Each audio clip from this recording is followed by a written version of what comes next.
the budget, Pawtucket School Committee Work Session and Budget Workshop, March 30th, 2023 at 6 p.m. Clerk, please call the roll. Ms. Bonello. Ms. Carney. Mr. Charbonneau. Ms. Doobie. Ms. Fernandez. Ms. Grant. Mr. Shalal. Here, may I ask everyone to stand up, pledge your allegiance?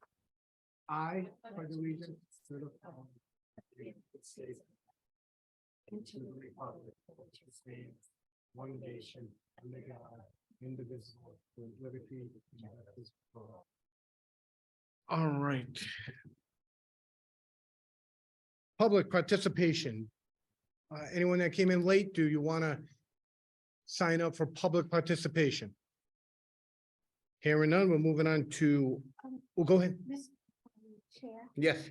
I would like to make a motion that we move the budget up to the top of the agenda. And the reason for that is I feel that the budget is a very important part of a job that we do. And it affects the whole district. And seeing that there are so many things on the agenda, I would just like to make a motion because I think we really need to have our heads all into it when we discuss the budget. Is it going up to letter A on the new business? Is that what you want to do? We can't have it go under above old business or approval of previous minutes. So do you want to move it up to letter number A?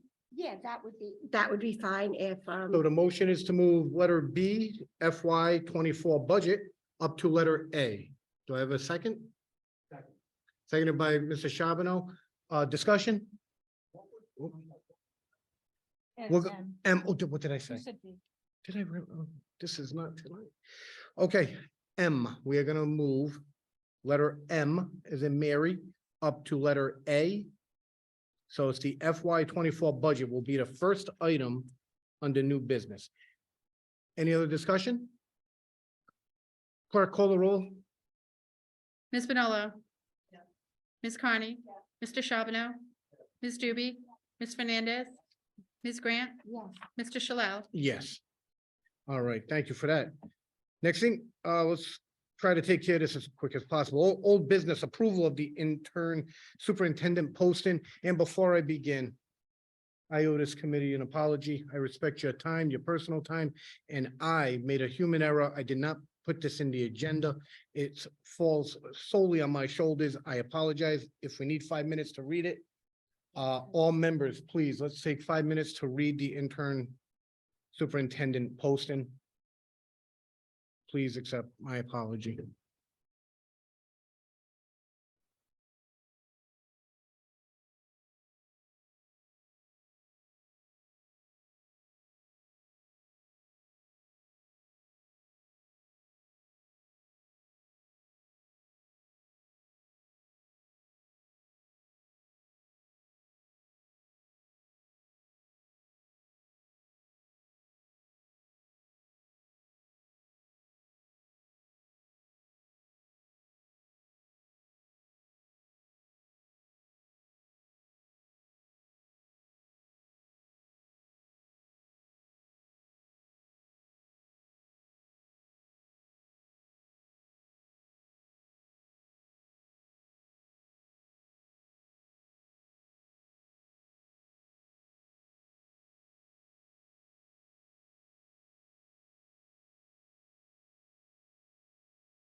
Oh, I just want to make sure, did everyone have a chance? I actually set my clock for 5 minutes. Did everybody have a chance to read it? If you, did, no problem. Let's give a full 5 minutes. That's on the record.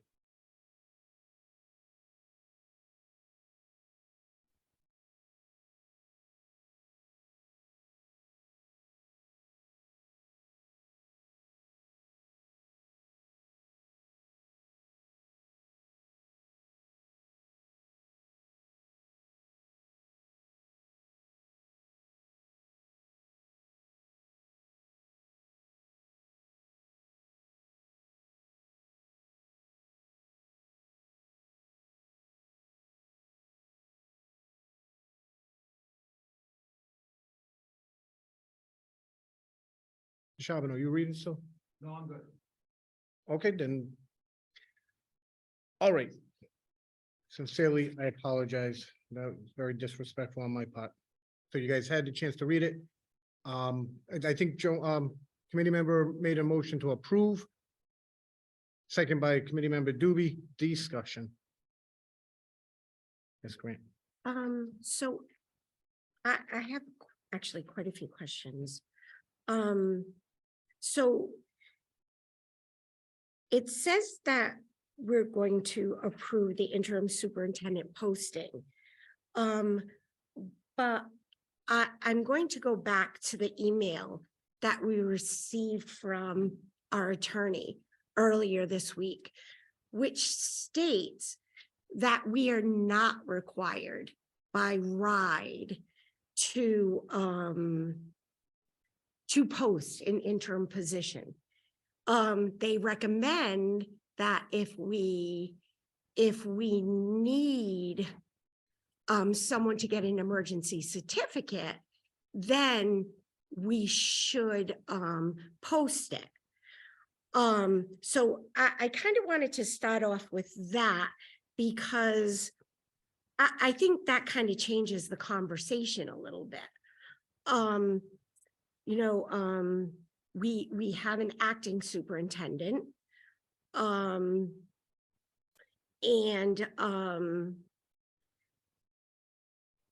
know we have several people within the district that are certified. And I feel that, this is a great opportunity for us as a district to give someone here in our district a chance.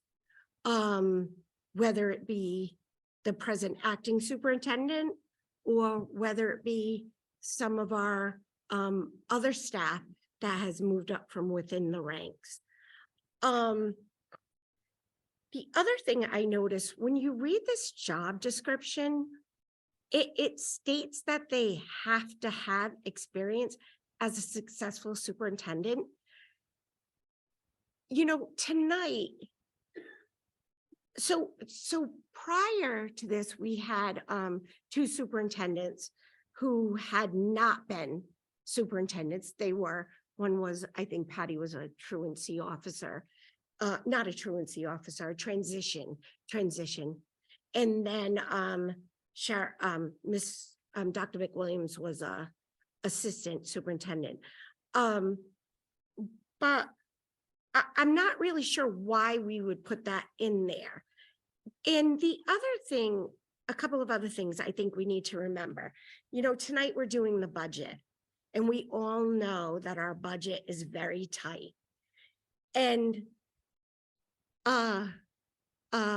retired superintendent comes at a cost, comes at a large cost. And especially if we have people within our own district that can do this, or like I said, at least give them the opportunity. There are a few things in this job description. Relationships with the highly motivated staff. I don't. Do we mean that we want them to motivate the staff, or I'm not sure how that fits in. And then this position is for a limited term to serve until the beginning of the term of employment of the next I think superintendent, I don't think we need long-term. No one knows if they're gonna be here for a day or not. But why can this applicant potentially not be seeking a long-term position? Why? I'm not sure. Could someone who's posting for this position, is there a rule? I'm sorry, Mr. Connolly, maybe you could chime in on this. Is there a law or a rule that someone who's applying for our superintendent position, or if someone is someone from within the district we put as interim, why couldn't they apply for our superintendent and become the long-term superintendent? So I'm not really sure why we would put that in. And then it also says that we would evaluate the person. Well, we just said we didn't want them for long-term, but then we just said the job will be evaluated on an ongoing basis. So I think there needs to be a lot of changes in the post before, if it's voted that we post it. But I think we also need to have a conversation about, does it really need to be posted? Because from where I see it, I'm not sure why we would post it. Like I said, we have an acting superintendent right here. We have other people within the district who have been here for years. So I'm not really sure why, and hopefully, we have some feedback and some conversation that kind of shows, kind of convinces me that we would post it if that's the best thing for us. So that's all I'd say. All right, let me, actually, go ahead. I do have a question. I can answer some of them, but So I think that the posting is pretty solid. I mean, I think that I thought that the language develop productive relationships with a highly motivated staff is just a conversation saying that we have a highly motivated staff and you'll develop relationships with them.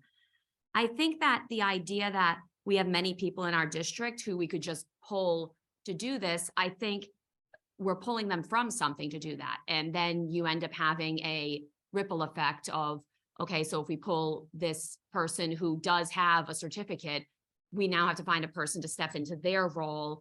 And I also think that just kind of us getting into a room and saying, well, let's think about the different people and just offer it to one of them. I think for me, I would rather just post the position and see who's interested in it from that pool. Like it says, I don't know if, I mean, the language of this highly qualified person will have experience as a successful superintendent.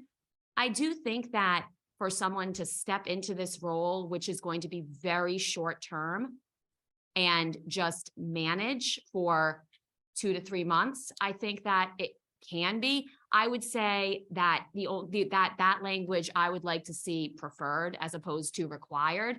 That would be a change I would make. And I do think that, we are doing an evaluation. We are doing an interview, look at different candidates. And I think that it's, we've had experience in the past of just kind of having somebody step into an interim role and then step into the superintendent role, step into interim, step into superintendent. And I think that other districts have shown real success in just appointing someone after an interview or just appointing someone who is not planning to take that role on, so that there's none of those politics wrapped up in the job they're doing. They take on the helm.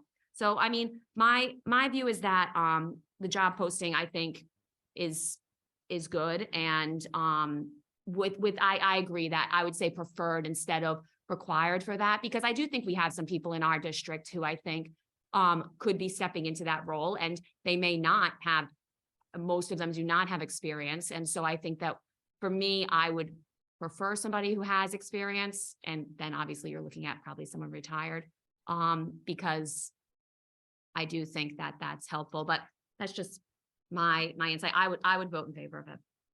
thank you. Ms. Connie, then Mr. Charbonneau. So I agree with Ms. Doobie as far as having, I would, given that this is a short-term interim posting, it is really, I would rather have someone with some experience. Given that there isn't a time for a learning curve or growth, someone needs to come in, know how to, it's budget season, as we all know how to do that with all the projects we have going on. It's really not, in my opinion, something, again, that's, we're looking to train someone on how to be a superintendent and to move forward with that. So I would prefer an experienced candidate. So I think that language is okay. As far as the evaluation, I didn't take that as a formal evaluation. I just took it as the work would be, as long as the work was satisfactory to the committee along the way. Until that, and that's how I perceived the word or read the word evaluation. Thank you, Ms. Connie. Mr. Charbonneau. A couple of the same, just formatted concerns. I don't know that we limit it to people who have previously been superintendents. I think that dramatically narrows the pool down of candidates to choose from. I do agree with Ms. Grant that I think, particularly to Ms. Connie's point, that if we're doing this on a short-term basis, in the midst, I mean, we'll give first pass to the budget most likely tonight, second pass in April. But I think more important, so I think that piece of it will be done. I think more importantly is for a short period of time, we need somebody who knows the district. And somebody internally, I think, who has established relationships and can navigate the district by holding it together. I think we're asking for an awful lot of an interim superintendent to, forgive the expression, but come in from the street, and then they're going to be focused on problem solving, morale building, and establishing trust between the staff, the administration, and the school committee. I think there's a fair amount of trust between the staff, the school committee, the school administration, morale building. Others can speak to that issue, but we're making this thing tailored. And I don't think we're being necessarily as transparent as we should be. So I agree, and I asked the question at the last meeting about posting. And then it came out that Providence appointed a permanent superintendent 2 days after our last meeting.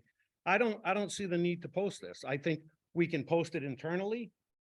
To Ms. Doobie's point, we may have 7 people internally and only 2 of them are interested in doing this on an interim basis, or all 7 may be interested, or you know what, all 7 may be applying for the permanent superintendent.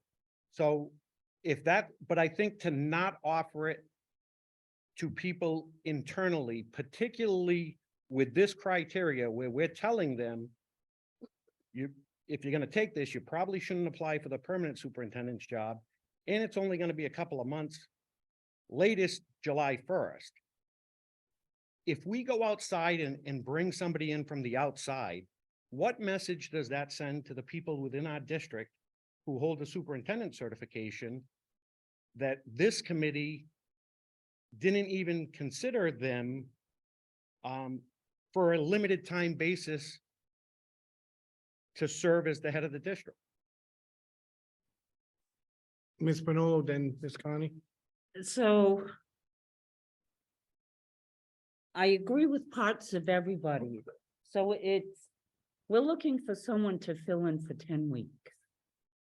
Okay, so someone has to have, with all of the things that we have going on with building and internally with curriculum and just a change in positions, I think that I would feel more comfortable saying, just posting it for 5 days internally and externally and seeing what happens.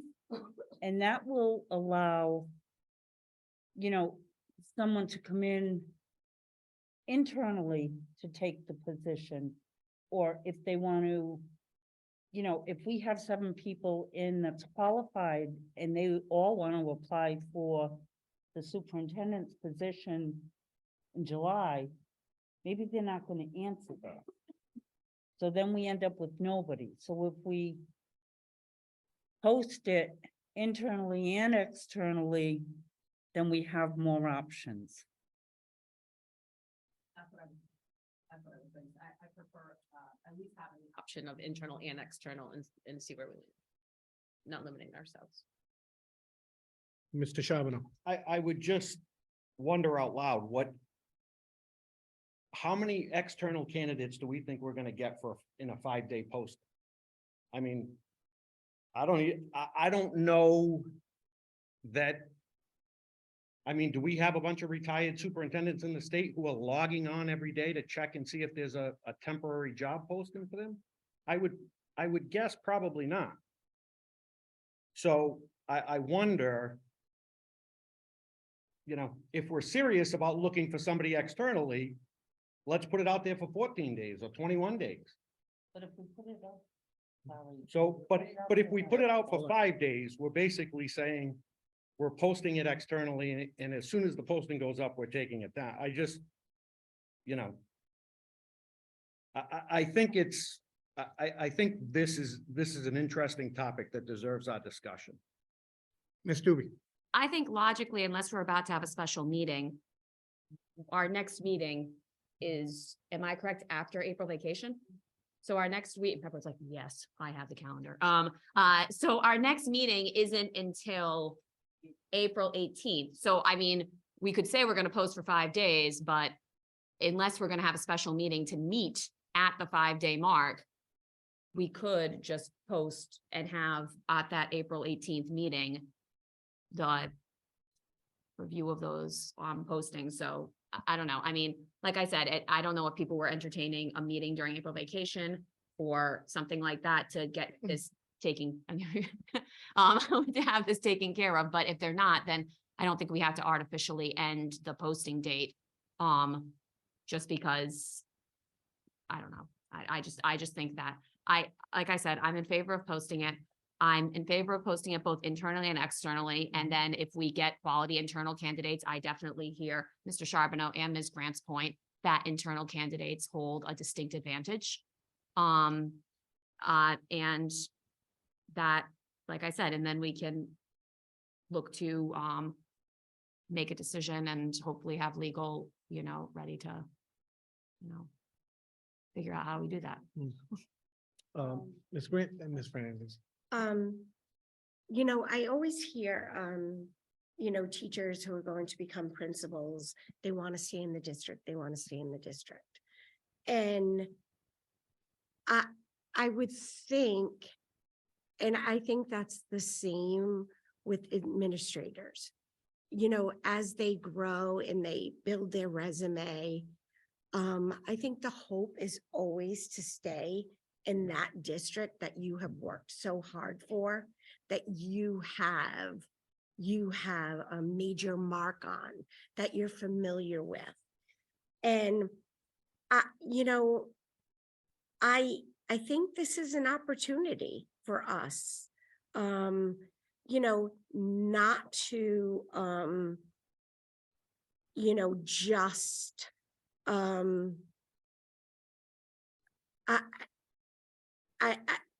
I think like Mr. Charbonneau said, I think we need to take this very seriously.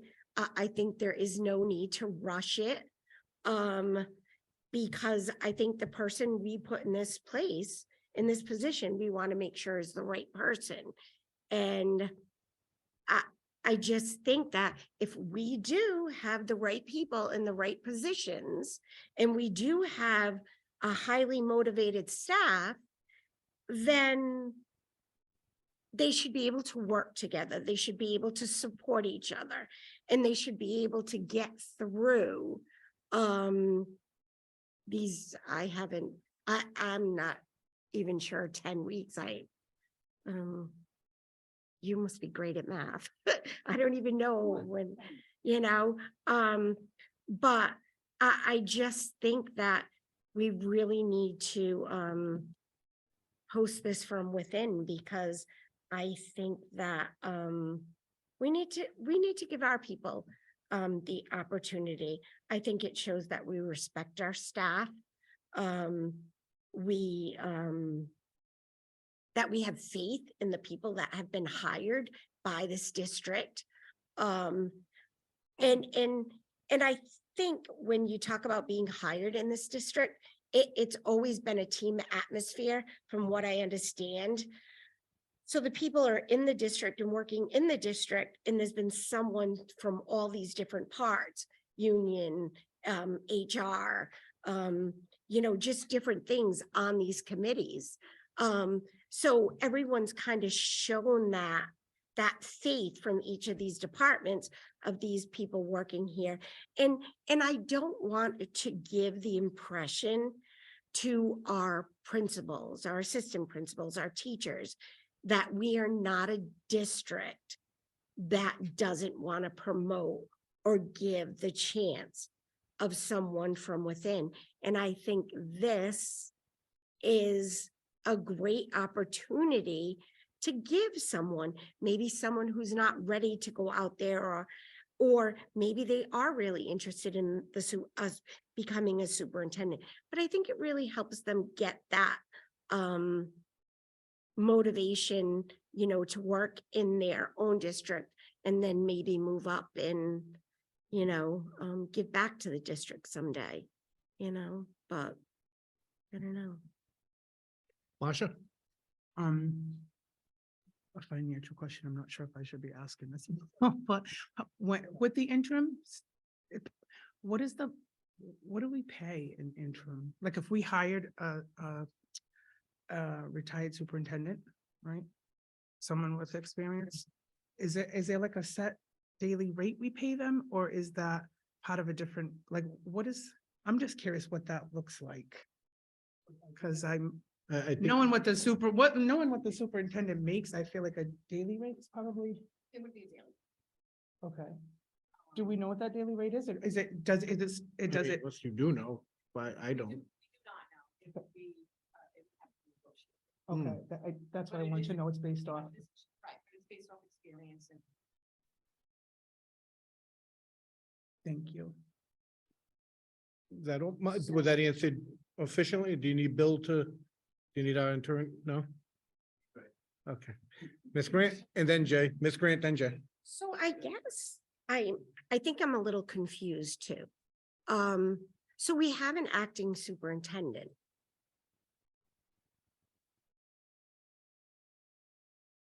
So if she's interested in the position, she just applies for it? If she wants it? Yes.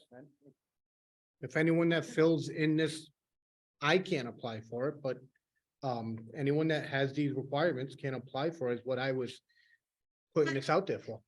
But if we thought that she did a good job and we wanted to throw it out there for her to do the job, could we do that? No, we can't make her. Well, no, but I'm just asking, she's certified, she's been acting, and I'm just. Can I speak? Yeah. Sure. So, thank you.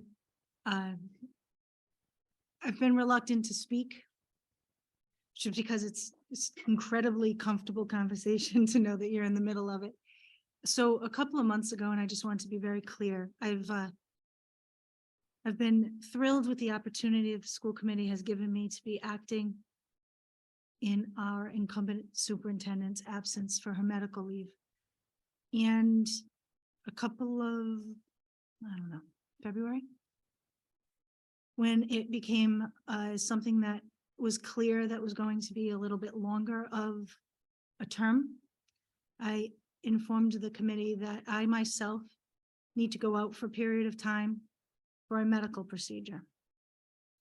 And at that point, I informed the school committee that I didn't think it was fair for me to sit at the helm when I was home and put our district in a situation where they didn't have somebody in the position every single day, doing the work and being present for the teachers, the administrators, and the students. I also need to say that if you chose to bring somebody up from the ranks, it would create a gap, which is why I encouraged looking outside for somebody who might be able to come in and keep the district moving forward. If even just while I was out recuperating. So that would be my ask of this committee for the betterment and the continuation and the support of the teachers, of the students, and the administrators of this district that work incredibly hard every single day. That because I love this district, because I give my heart and soul to this district every single day, and I have since 2006, I felt as though it was only in the best interest of this district that I step back and allow somebody that can commit 150% to the district. And quite frankly, I've been doing 2 jobs without objection since I took over in December.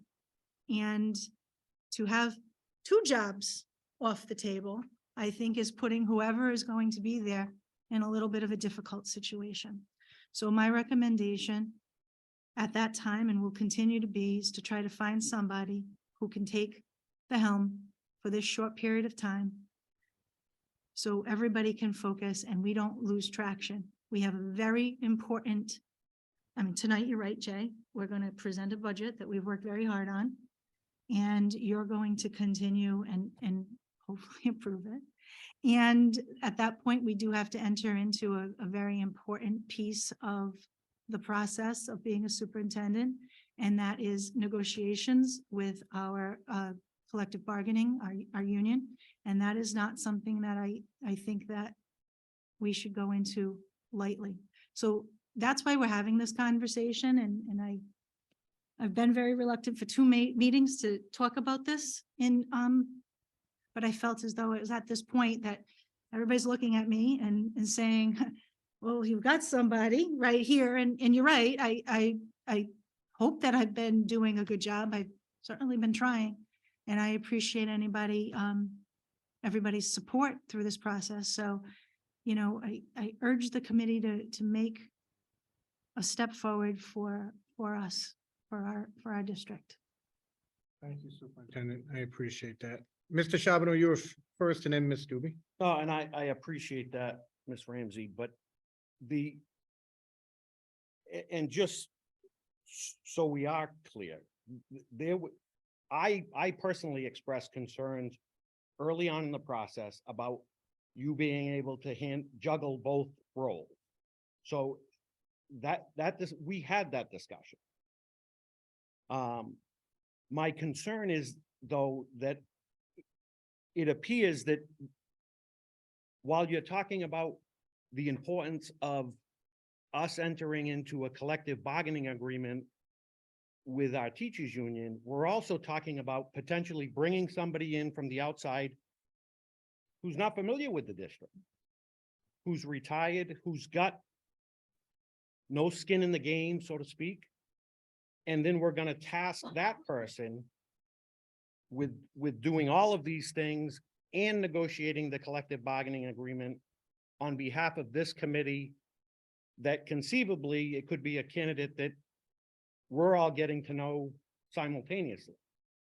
So I think, which brings me to my question, is if we were to approve this posting tonight, then what? It goes up for 5 days, it goes up for 10 days, 14 days, whatever it is, then what? The applicants come in and what? We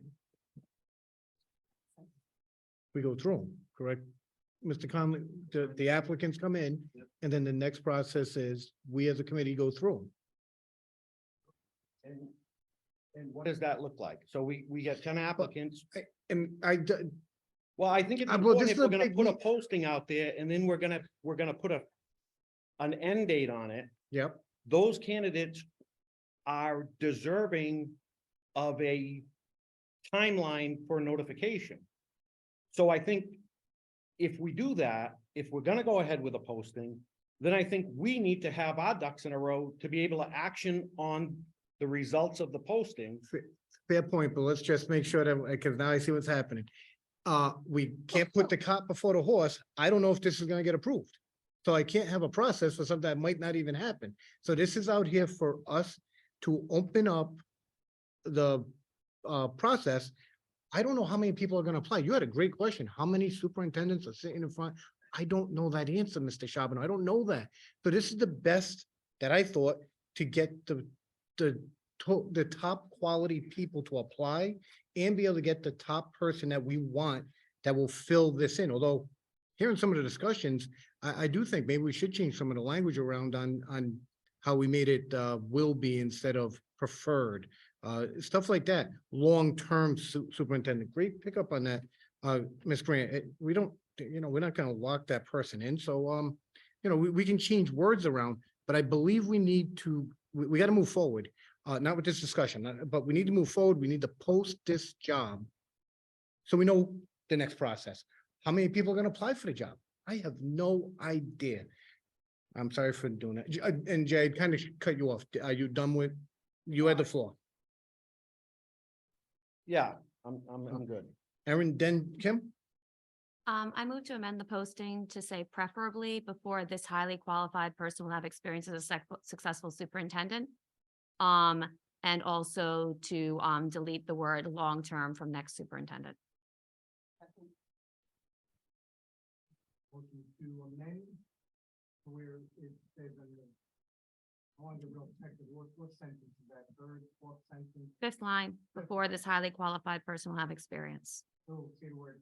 Preferably, this highly qualified person will have experience as a successful superintendent.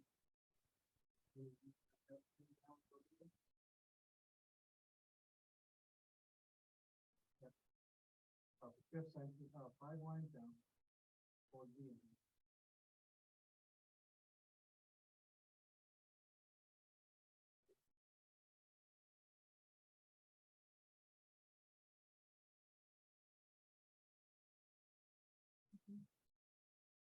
And then just, Long-term from the. and then, and long-term is down in the second paragraph, second sentence. Motion and second, motion by committee member Doobie, seconded by, was it you, Ms. Manolo? Seconded by Ms. Manolo, discussion on the amendment. Ms. Grant?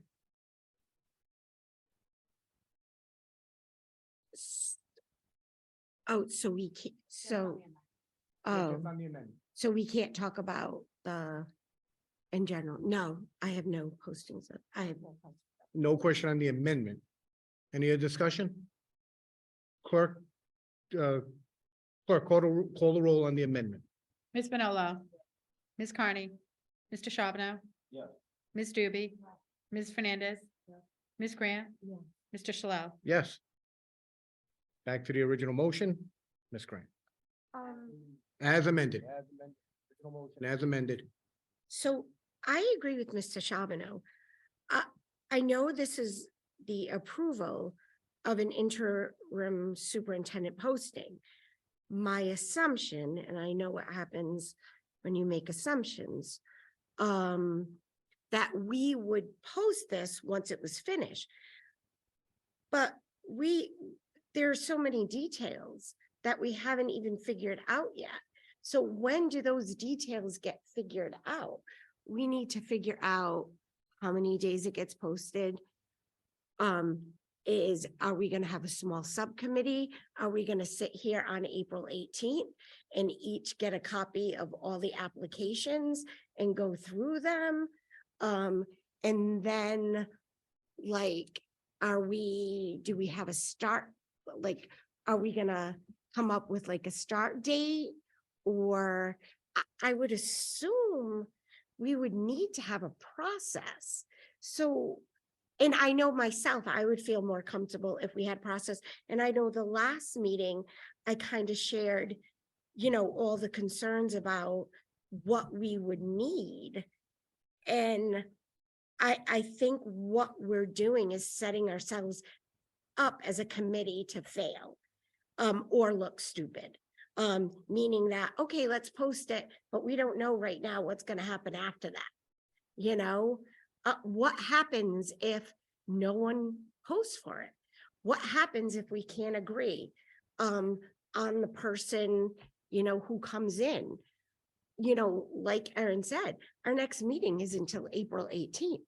So when do we figure out all these intricate things? I would like Mr. Conley to address that, but I just would like to state, correct me if I'm wrong, I don't mind looking stupid because I seem to be doing it every month. But I'm being serious on this. We need to post the job. We need to find out what the process is then going forward, in the sense that if no one applies for this job, now we have to look at a different avenue. But we don't know how many applicants, we don't know if anyone's going to apply. Once we put the application out there, that triggers the next step. I do recommend it's a 5-day posting. I think that was discussed at our last meeting that happened 2 weeks ago or last week, that this is gonna go out for 5 days. But we need to know, this process dictates our next steps. Unless I'm way wrong, and I would love to be told by Mr. Conley if I'm wrong on that. Were you listening to my? Yes. All right. Please, because I want to know, I do. So you had asked earlier, the committee would review these applications and finally get to you. So the process is, for instance, the school committee could simply use the committee as a whole, do the application, you would do that in executive session, you would post, you would do it in executive session. And out of that process, you could appoint, you decide you want to appoint on that process, you can decide that you wanted to do interviews that night. That would be up to the committee to determine how the selection process you wanted. There's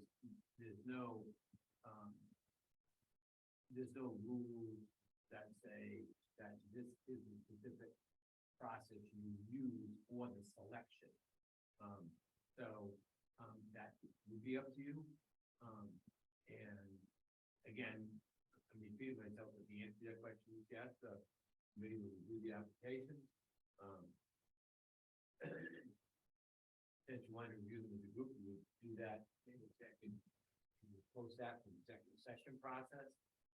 So through all the usual executive session procedures, you could also decide, it'd be the committee's decision, if among those, however many applications you get, if you wanted to meet with 1 or 2 of those people, that would be up to you, or give to the committee, and then you could appoint.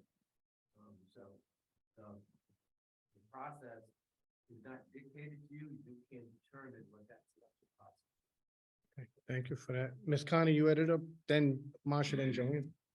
I want to thank Ms. Ramsey for, first of all, the work that you've been doing on behalf of the Tuckett School Department. I think that we're all very grateful. And I also thank you for addressing us tonight with, a very real and so I'm sure very difficult conversation to have with all of us publicly. And I think that the fact that Ms. Ramsey has shown incredible strength in the face of all of everything that has come up in the time that she's been acting. I can imagine how difficult it would be for her to say then that we're going to need additional support while I take care of my health needs.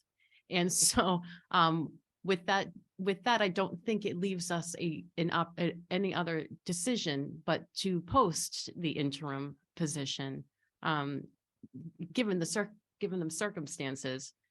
And I would like to, move forward with the action item of talking about the posting, and then we can work out the policy and the procedures moving forward for hiring. I think we need to move on that action item.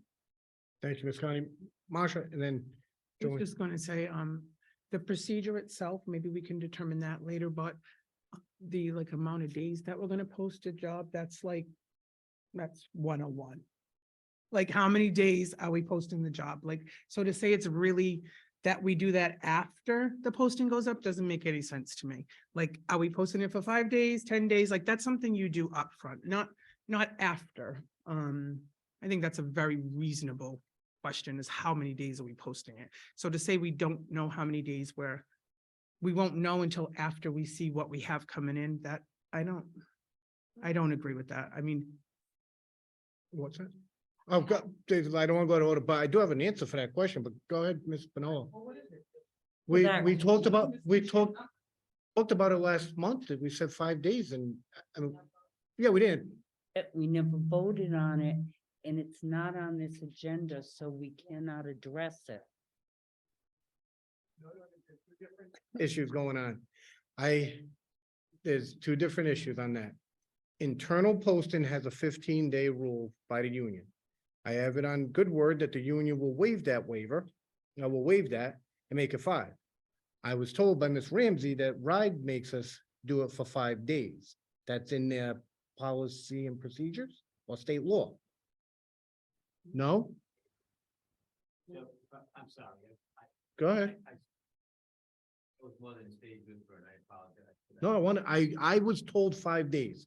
I agree with that. So I think as I informed the committee members, I did have the opportunity to, based on the discussion we had last time, and Mr. Chapman pointing out to me that, on previous occasions when this district did an interim, they didn't post. I revisited and I responded to questions that night based on the facts before us, which is we had a vacancy in the position of superintendent because the incumbent had resigned, and what the requirements are when you have a vacancy. I did look at additional regulations. I did look for any rulings which are essentially responsive by RIDE. Specific questions that are supposed to be in regs, they have called rulings. I couldn't find anything on point. I looked at what other districts have done that I could find in public records. Looked at meetings, looked for postings, looked at minutes. Because when I contacted RIDE, I wanted to have the conversation from an informed position, and I wanted the committee to be well informed. So ultimately, after conducting that diligence, I did speak with Lisa Fuhrer, the chief of the division of teaching and learning at RIDE. He explained to me, and I shared this with the committee, through writing to you, that RIDE requires the committee to post for the position of an interim superintendent in the event the committee chooses a candidate that would need an emergency certification. He explained to me that although the usual posting period RIDE requires is 30 days, which is what I was seeing when I looked in the regs, that RIDE would accept for this posting a 5-day posting period.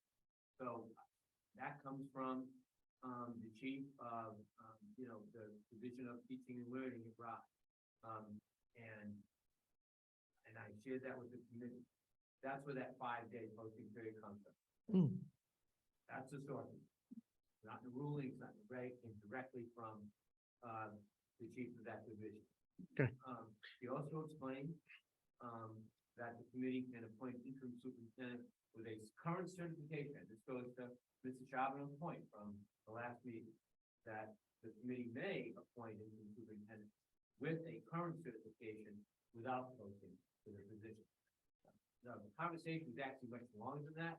I can tell you the rationale that you shared with me for those positions. But I thought those were the key points that address the questions that the committee raised during its discussion. Mr. Conley, if, I think I see what the committee is also asking now. Part of, under a discussion action item, approval of intern superintendent posting. Can we now can we have it inside this discussion, how many days we post it? We need to do it for a minimum of 5 days. Right, but can I get that done? I'm hearing that some people are saying that we can't even talk about it. Is that what you said, Joanne? Oh, I'm sorry, the OMA question? Yes. Open meetings, that question? Yeah. Okay, now, it says, the agenda is for approval of a posting, so I don't think that you would violate the Open Meetings Act if you approved it for a specific period of time. It's on the I think posting. that's well within your ability to do this, if you choose to do it. Okay, all right, good. Sorry, to answer your question. No problem. I just want to make sure that's out there. Joanne, was that your question? I knew, I have you. All right. All right. Aaron, did you have a discussion? At this point, I would just say that if someone wants to amend the original motion, that is to approve the job posting. We've made one amendment to the posting and then add a number of days to it. We can see if that motion passes. So I will move that we post it for 10 days. And just because unless I'm hearing an indication that we are having a special meeting, 10 days from today is we would post it tomorrow. 10 days from today is the 14th.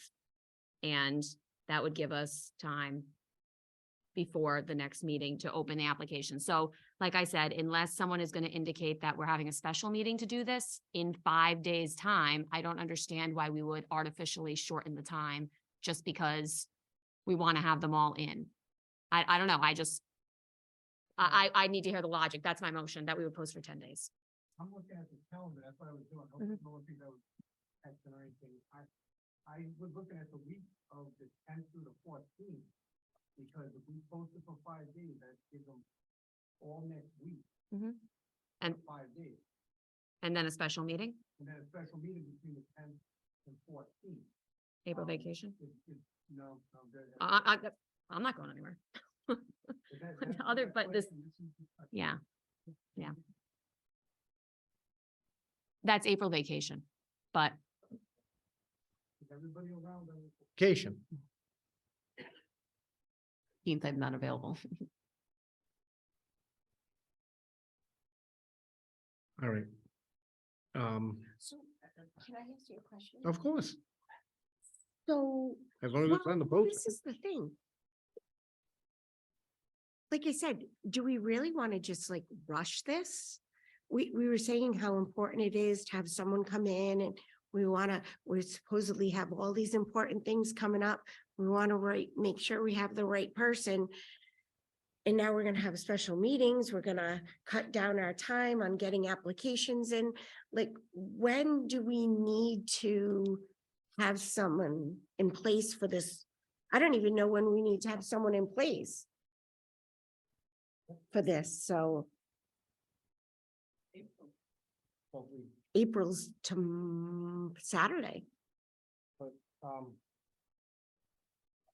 so April. no, I fir- don't want to use that because it's a personal question and we actually know that answer. I don't know it. We know, I wasn't even at the meetings and we know that the superintendent. Me and Masha were at the meeting. I don't know when she's going out. She didn't say it at the date. She didn't say that at the meeting. If only if you feel comfortable answering, I thought you did. No, she, not to me. It is the end of April.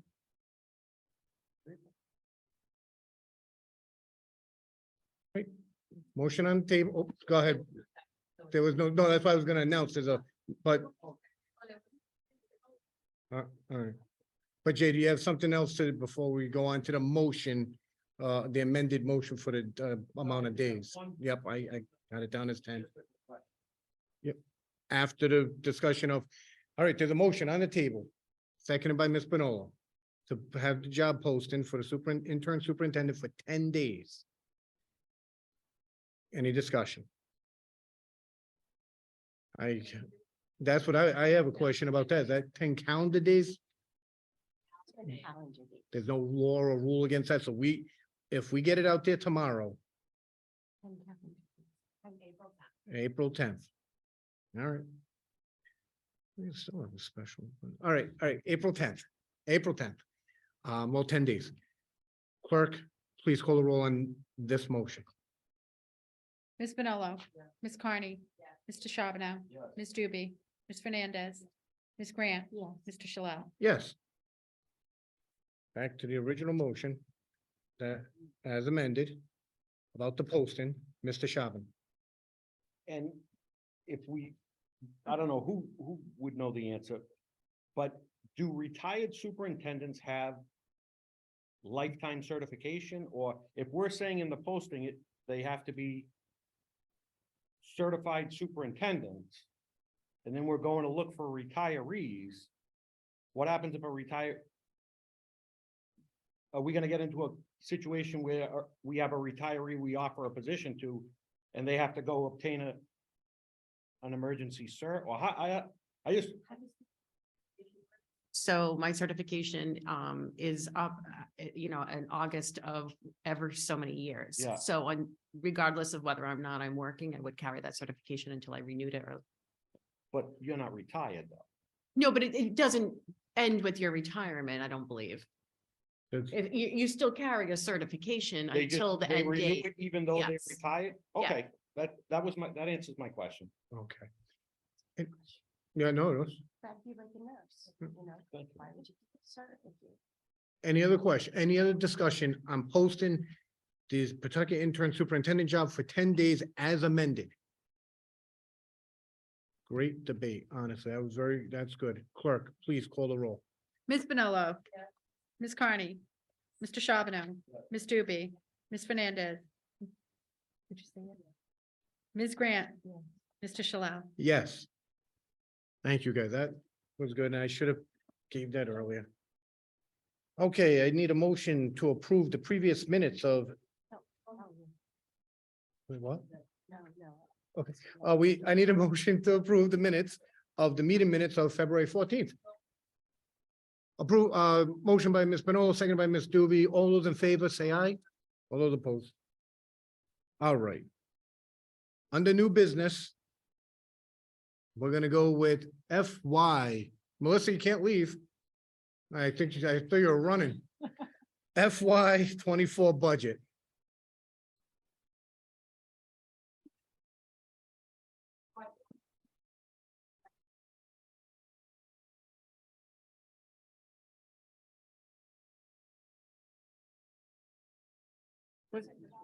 Yeah, it's the actual budget, but.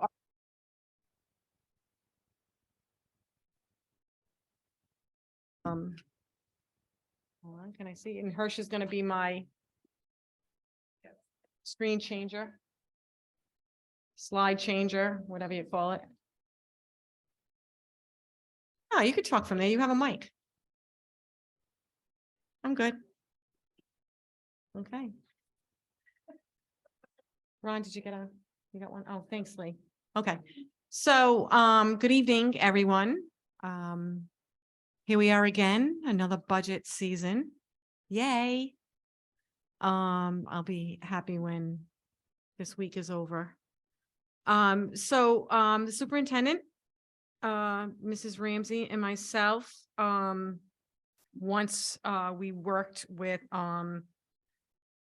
various staff on creating the budget, we put together a presentation. The presentation follows previous years. There's just a couple of changes because, there's many of you are new on the committee, so we hadn't had a, 101 costs, but that I would have spoken about, the budget and the funding formula. So I thought it might be helpful to put it in a couple of slides. Hirsch, can you flip, please? So the budget development process. The process for developing the budget is that we evaluate and prioritize the district needs for optimal programs. The departments and the schools prepare projected enrollments and program costs. We make a presentation to the school committee, which is this evening. There is a submission to the mayor for consideration, once the school committee does approve a budget. And then after the mayor's consideration, it then goes to city council, for whatever he, considers to put into the budget as part of the city budget. And then during the summer, we review and adjust for position moves, retirements, new cost information, and adjusted final state aid. So right now, we have our preliminary numbers of the governor's recommended aid. And you'll see Hirsch, the next slide, please. You'll see, as we go through this, presentation, that there has been some changes to the factors in the funding formula, but none of that has been finalized. So we also don't have all of our costing information renewals for property liability and things like that. So some general comments, the funding sources, the governor's recommended FY 24 budget is a reduction of 1.3 million from the FY 23 enacted state aid. The FY 24 state aid calculation includes changed factors from previous year's funding formula. Categorical funding consists of group home aid, multilingual learner aid, high cost special education. And then there's also a categorical of non-public transportation offset, which is not recognized as revenue, but taken as a credit on invoices from our statewide transportation. And then we move on, and I'll let Mrs. Ramsey talk about this, but the impacts on education. In general, the enrollment continues to decrease here in Pawtucket. We're not alone. The entire state is feeling the decreases. Very few districts are seeing increased enrollment. Maybe East Providence because they have the brand new high school. Staffing shortages continue across the United States. And one very important thing, that the ESSA funding sunsets soon after the FY 24 school year. So I'll let Mrs. Ramsey share a few words about the impacts on education. So in talking about the process, Melissa indicated that we spoke to all stakeholders, we spoke to school, we spoke to district departments, and we talked about the projections for their individual schools based on class size, based on service to students. Because our enrollment continues to decrease, we've had to make some adjustments to the staffing in each school. That's not unlike things that we do every single year, but we've had some unusual decreases in terms of student enrollment.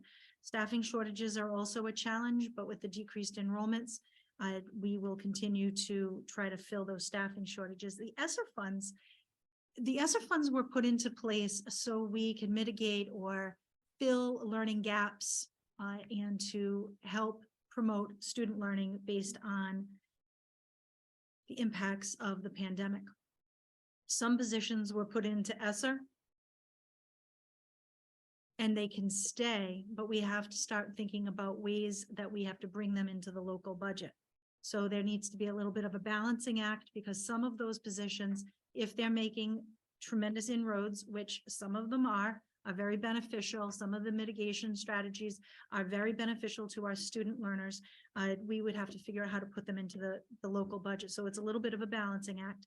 So we have to really think about the positions that are held in ESSA and how to bring them back and balance that with the enrollment, the decreasing enrollment.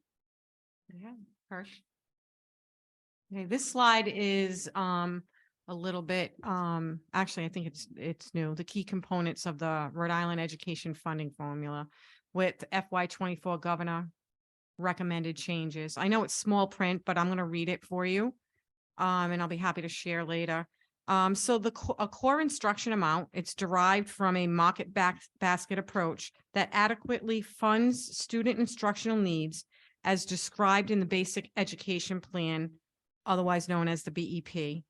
An amount derived from a regional average of the NCES expenditure data and applied to the pre-K-12 resident average daily membership. In FY 23, that core instruction amount was $11,050. In FY 24, it has increased to $11,876. So you might think that, okay, per pupil cost for core instruction is $11,876, but there's a factor. We do not get 100% of that $11,876. There's other factors that play into the funding formula. So the next, the bullet point is a student success factor that provides additional funding to support student needs beyond the core services with the ultimate goal of closing student achievement gaps. 42% of core instruction apply to the pre-K direct certification students. And then in red, it says this process has changed from previous year's funding where it was free and reduced eligible students with a 40% success factor of the core instruction. So that's one of the changes that the governor's appointed team had come up with to change inside the funding formula. Again, it's only a recommendation. They were charged with coming up with some changes in the funding formula, and that is one of them, but we have not yet heard if it's going to pass. A state share ratio that considers a district's revenue generating capacity and concentration of at-risk students uses a quadratic mean average of the current state share ratio called an equalized weighted assessed valuation, E-WAVE, and district's percent of direct certified students with the 1.6 factor. Again, this area of the funding formula was changed this year. The process has changed from previous years of funding just free and reduced eligible students. That factor in 2023 was 79.8%. We have been seeing a decline. I think at one point when I was here, it was probably somewhere around 84%. And this year for FY24, it's 77%. So this represents a 2.8% decrease from the state to Pawtucket schools. So what it's telling me, what that says to us is that that decrease is the representation of how much of a share of that 11,876 core instruction. And the second bullet point, when they talk about the gap percentage, that share is going down by 2.8%. So if you were to have one student, you'd have 11,876, and you would multiply that by 0.77. That is how much for core instruction that you're given per student. And then if they fall into the factor with the poverty, again, this actually is reduced because it used to be multiplied by 0.4. It increased to 0.42, but now your factor is 77 instead of the 79.8. So again, that number goes down. So in that realm, we're losing tons of aid for that. Just on that first calculation of the 11,876, with the number of students from 79 to the 77, or the 79.8 to the 77, was like $2.6 million down. Just that section of the funding formula. So the above changes result in a loss of aid to Pawtucket. The governor's recommended aid for any district that resulted in a loss of state aid from FY23 will receive a one-time temporary enrollment assistance. For Pawtucket, that number is approximately $2.18 million. So again, over the past few years with the pandemic, they have made every district in the state of Rhode Island whole back to March of 2020. And now, again, we're all struggling because enrollment has dropped and now the reality sets in. And so they're going to give us yet another one-time enrollment of 2.1. Yes, we'll take it, but it's really going to be hard next year when that one-time enrollment is not there anymore. Are they going to come up with something else?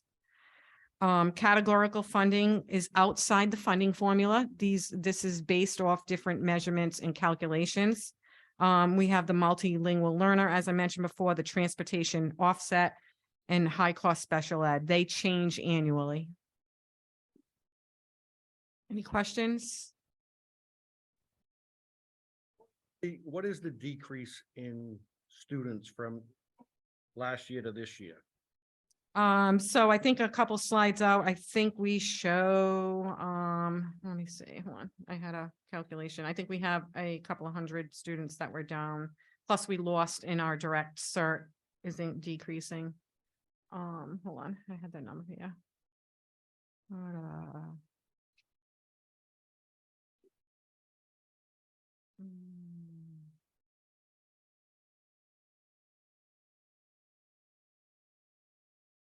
Well, let's see, it could be at the end.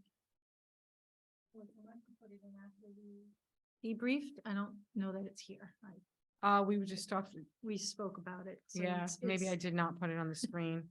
It was a difference, let me see, we had, the funding formula, on the prelim is about 8,003 students. I believe we had 8,300 last year, Hirsch, maybe, something like that, 8,334. Yeah.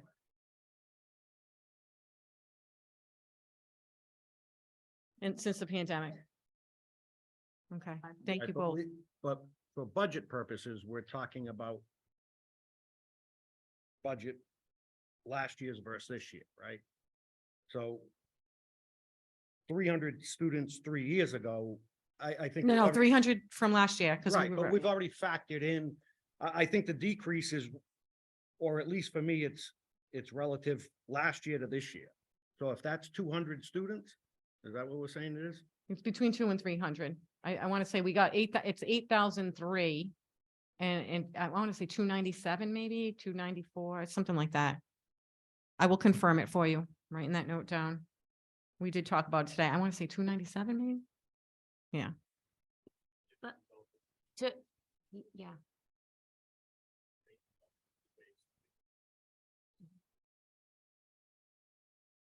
Okay.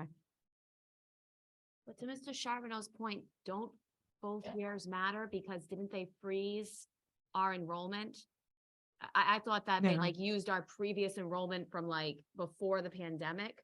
Well, that's what I'm saying, that we have a significant loss of grossly, when you just look at Because- last year's general aid to this year's general aid, like over $4 million, because they took our March of 2020 Yeah. and gave it to us in for the 21 year, that they gave it to us in 22 and 23. So for 2 years, they froze it back. To 2020. So it's really, because that's what I was saying, like, so it's not just the students we lost in 1 year, it's they kept on freezing us. They froze us 2 years in a Right, so row. you're right, Mr. Charbonneau was correct. It's from the pandemic, but again, the factor of the pre-K kids that we added additional, Okay. those are now in too. So it comes out to like 297. I think that was the number that I compared to of what they were giving us aid on. Plus, we also have to factor in there that each year, if there's open new charter schools or new grades added to the charter school or new high schools being built like East Providence, we lose, they have projections that they take out of our state aid. They take that projection out. So if we're going to lose 20 kids, they'll reduce our aid by those 20 additional students And then, or ADM. but as you said to Mr. Charbonneau as well, the direct cert number also has gone down. So Mhm. that basically means few of our students are in poverty in the direct cert categorization. Direct cert means they directly Yeah, qualify they for receive, state aid. they Yes. receive, state funding, or some sort of, support from the state, correct? And That's that part direct has also certified. gone down. Absolutely. Okay. Yeah, we've seen a significant increase in that. And I don't know, I'm not sure that, maybe it just so happens that our decrease happened to be poverty. I don't know, but we have, and Hirsch, you agree too, we'd see that the files come from the Department of Health and the numbers are decreased. Okay. Next slide, please. Okay, so the state aid, including the categorical funding is projected. Now, this will track in what's in the detailed document that I passed out and is in your binder actually and passed out to the public. The state aid, including the categorical funded, is projected to be 97,600,000 or 72.9% of our budget. So we have almost 73% of our entire budget being funded by the state. The FY24 budget recommended by the governor includes some different funding calculation, which at this date, as I previously mentioned, we are unsure of the final approved state aid with these calculation. In addition, Pawtucket's decreased enrollment and above changes has impacted the district negatively, and as the one-time assistance, the state included the 2.18 million. The decrease in enrollment and changes in demographics and funding calculations, the unadjusted funding formula change from FY23 was 4.6 million. So that's the gross number I was talking about, that formula change coupled with the decrease in enrollment or average daily membership added on to the difference in the calculation. We were kind of like the biggest loser, one of the biggest losers. City appropriation to be considered is 33,795,637 or 25.23% of the total budget.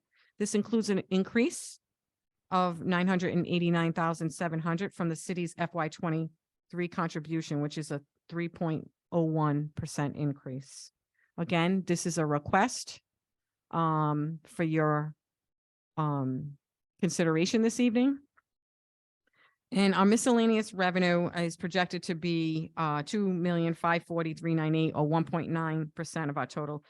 This revenue is derived from the Medicaid reimbursements and the JMW tuition. It's a little bit early at this point to project some of the Medicaid. Medicaid comes in all through the year, Medicaid reimbursements, but they tend to come in heavily later spring, June, and even some into July and August that we accrue back. So by the next meeting, we'll know if we'll be getting some additional Medicaid. And then I'm also waiting on next year's students for JMW. I think tryouts or auditions are soon. And once we determine who the Pawtucket students are, how many out of district students we take in, it has been steadily increasing with out of district students. So that's a help to the district because we receive the revenue from the sending district. So can I ask you a question? In regards to the Medicaid reimbursement, aren't we just getting money? Isn't it just a wash? Because aren't we getting money back for items that we purchase? Yeah, so what happens under the UCOA regulation? Mm. What you do is you budget full for your services in your special education budget. And for the things in services in the people and the staff that provide services that are eligible for the reimbursement, we get the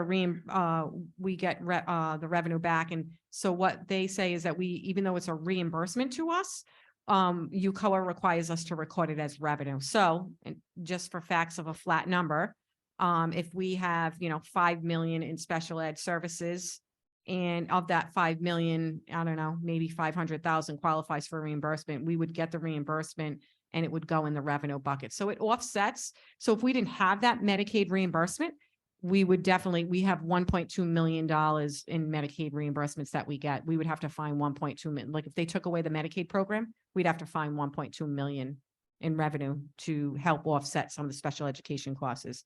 UCOA requires us to gross up our cost and then show the reimbursements as revenue. Does that make sense? Yeah. Okay, Thank you. you're welcome. Next slide, please.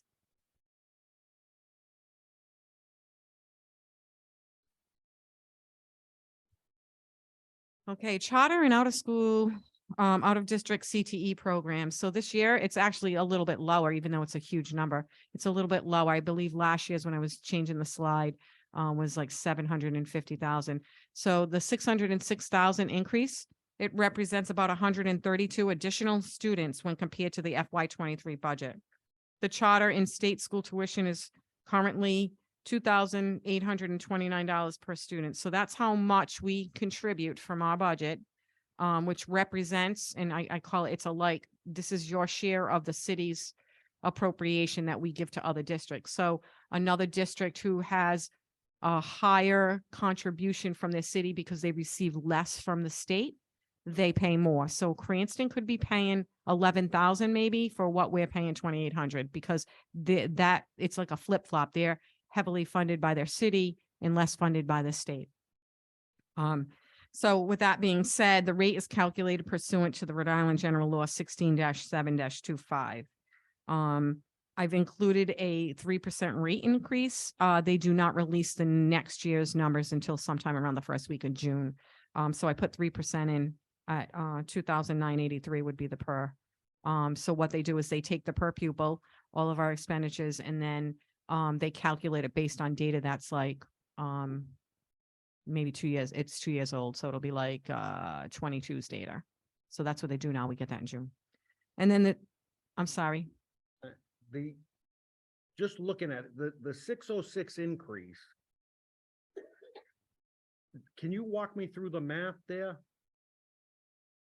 So Right. it's representative of 132 additional students. Yeah, plus all, how many we have, 1,800 out for the difference of the 3% increase.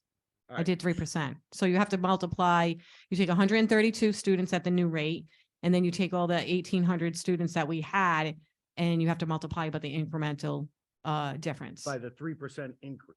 So Mhm. that's what, that was my next question. We have 1,800 students. Yeah, I think currently? it's somewhere around 1,800 students that we have sending out to charter and state schools. That's Davies, Blackstone Valley Prep, the Mayoral Academy, the Met School, East Providence High School. We used to have 4 students there when the new high school, just before the new high school was built, we ended up with something like 12 students, and now we have close to 40 students, I think, or 30 students, something like that.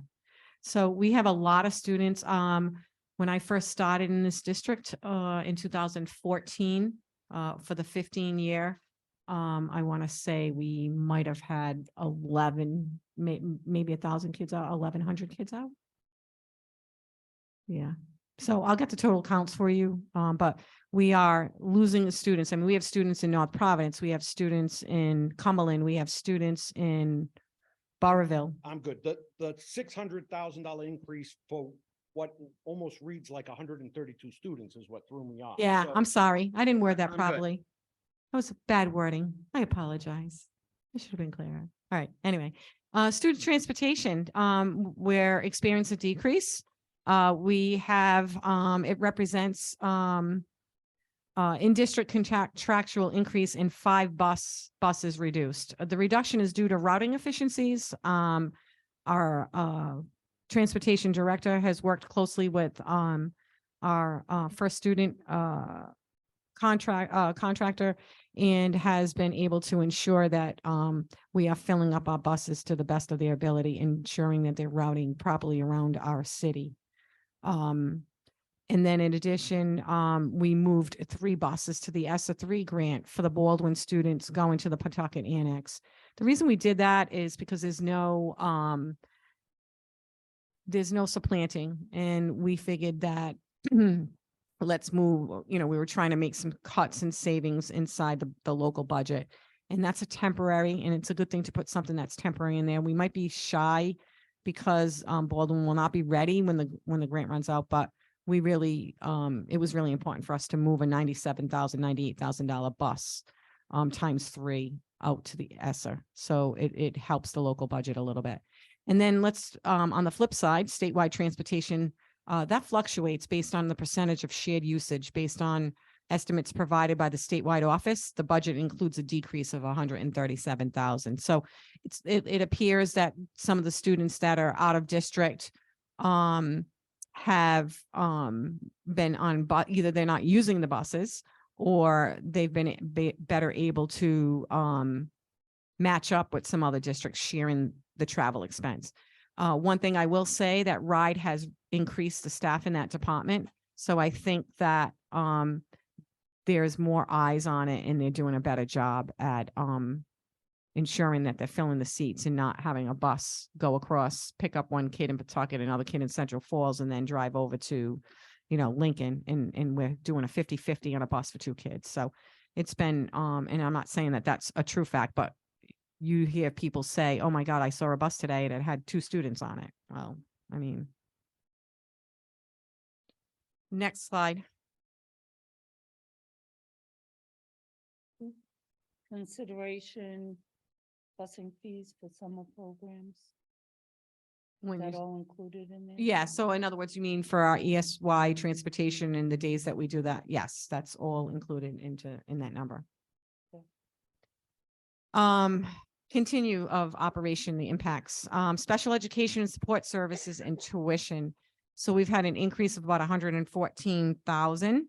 It represents a decrease in various support services of 175,000. ESY contract services of 23,000 and a projected increase in out-of-district tuitions of 220 and PCA services of 80,000. That's how we arrive at, it's a little bit off because there's some other minor increases and decreases, but that's the majority of the change.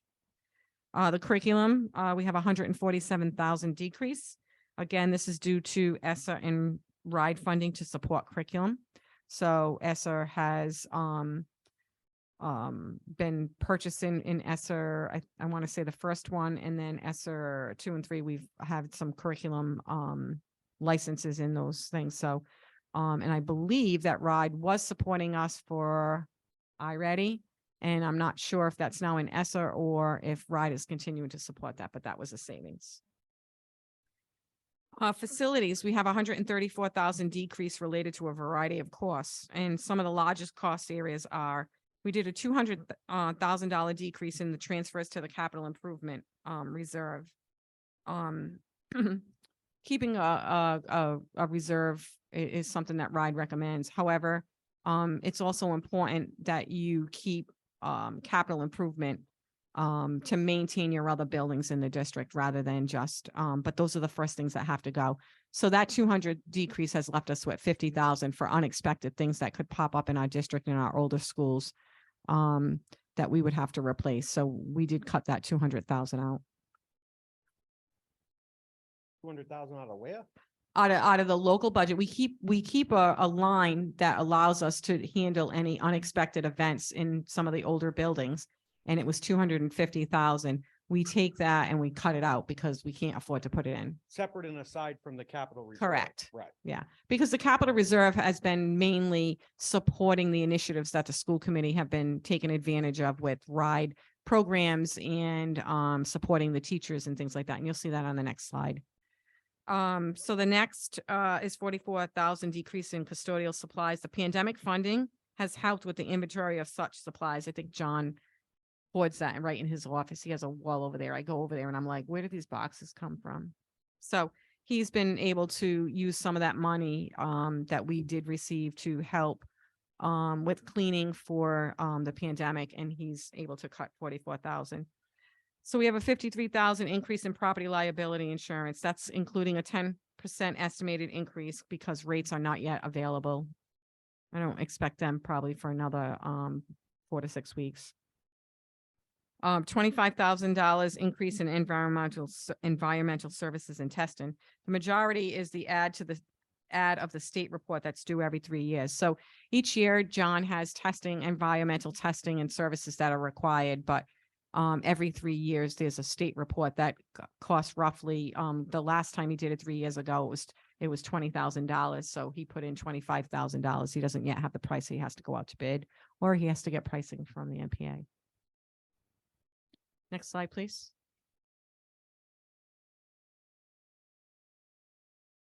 So the salaries in benefits section of our budget, as you all know, makes up a majority of the budget itself. You know, there's a lot of people that work here in Pawtucket. We have, you know, we're one of the larger districts. So there's an increase of 468,000 in the salaries, grouping lines in all areas of salaries, whether it be certified, non-certified, administrator. And this increases for contractual obligations and or projections offset by any reductions in FTEs and anticipated breakage for staff turnover, including possible retirements. And then the health and dental insurance, this is a big decrease for us.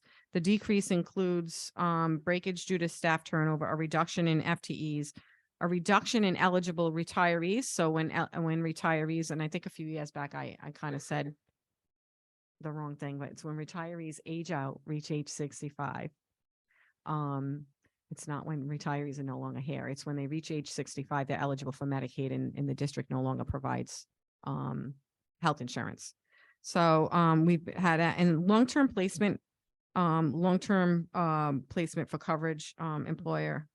That is like when we have long-term people out and or somebody unexpected is out. In the past, we had like master subs, or we had, you know, long-term people that if they work more than, you know, the 30 hours and depending on what type of position it is, we have to offer benefits under the Obamacare. So I took out, there was a couple $200,000 that we had carried in that line, and we took it out. It wasn't necessary to carry it. We're seeing fewer and fewer because we can't even get staff anyway. So we're seeing fewer and fewer of that. So we took that out. Pensions contributions, FICA tax, 20,000 decrease. This represents the contractual salary obligations in the state employer rates with minimal change. So the state employer contributions have been pretty flat this year. There was one slight increase, I believe, on the non-certified side. I think the certified, the ERS had pretty much stayed the same. Not sure why. I was expecting that we'd see a big increase, but that didn't happen. So that's a good thing for us. And then workers' compensation, 44,000 estimated increase planned again, at approximately 10% of renewal rates not yet released. So in addition to that, we also have a very old claim that was previous to when the district was self-insured a long time ago. I'm not really sure how long ago, but it was a real long time ago. And we do have a insured claim that we pay out that gets a 4% annual increase each year. And that is done there's an agreement on file that's required. We did not have workers' comp insurance, so it's a self-claim. Next slide, please. Oh, I'm sorry. I can ask it now. I can wait. Go Okay, ahead. no, ask. No, I didn't see. what's the number of non-retiree FTEs that this budget reflects a reduction of? We, Say that again. I'm sorry. how many FTDs is this reduced by? Non-retiree FTE? Lisa, do you want to talk about your cuts? We reduced just in local now. We're just talking because we don't know our grant allocation. So just in the local, it was quickly 13. 13 FTEs, and do we know where they land in is it 2 administrators, 5 teachers, 5 TA? Do we know the breakdown of what level and We do. They are coming from the teachers at this point. We have other adjustments that aren't in local that are being cut, but this is local, and that would be coming from the teaching staff with the hopes of flipping other things back into grant allocations to give services, direct services to students. okay. And there is one in there too. Right, one right now that's in local. Okay, next slide. Investment in school building improvements. So the pandemic, as we know, that generated healthy surplus balances of the last 3 years. The COVID surplus allowed the school committee to fund the school bonds for 1 year in the amount of approximately $1.6 million. That was 2 years ago, right? 2.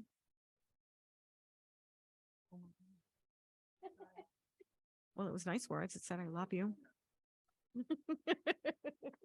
Okay. So anyway, the school committee established in 2015. They created a capital reserve fund which was highly recommended by RIDE, as I mentioned a couple of slides ago. The district surplus over the years were transferred to the capital reserve by a vote of the school committee. This fund has allowed PSD to invest in district school properties and to take advantage of school improvement programs offered by RIDE. In addition, some of the breakdowns are the SBA and the PAYGO initiatives, funded with capital reserves in the amount of $21.8 million awarded to Pawtucket over the last 6 years. This is separate from the most recent PAYGO that we just had. That was PAYGO that would go towards bond project. We use capital reserves to fund or contribute funding to swing space property, the St. Leo School, and then later on the rectory and church. The summer of 23, we'll be installing a 1.3 fully handicap accessible playground at the Curvin McCabe School location, informally called Everyone's Playground. Having that capital reserve has not all 1.3 is coming from the capital reserve. There's a CDBG grant, and there's also RIBEC funding that they have approved to move over to this project. In addition, last fall, we did $750,000 in all staff needs to improve or equip classrooms or spaces for health and well-being, as well as successful tools to support teaching. That was $750K. Again, if you didn't have a capital reserve, that wouldn't be able to happen. And the Facilities Equity Initiative for FY23 in lighting retrofit phase 2, minimum contributions that the district would not be able to take advantage of these initiatives if we did not have a capital reserve around. Yes. 750K did they use? I just got a report, but I have, let me think. I've been doing the budget presentation, so I have like 200 emails that I haven't caught up on, but my controller sent me a report yesterday. I didn't open it yet. The last I checked, it was somewhere around 59%, 60, 59. So again, the orders are still coming in. But I will have that at the next meeting. I'll put it in my update reports discussion. Yes, Oh, the $10,000 that was given for the books that were. I almost missing. had that on there and I took it off. That's because that came from the local. That didn't come from the capital reserves. I put it on and I'm like, wait a minute. So that, the school committee voted to put $10,000 to each of the 6 new media centers. And that 10,000 was able to be provided from a savings in the curriculum department. We took out from, we hadn't known last year's budget, again, which we took it out this year. But we hadn't known in last year's budget that RIDE was gonna, they were covering iReady, or the grant was, and so we pulled it from there. We pulled 60,000, So and they're then- working on that stuff now.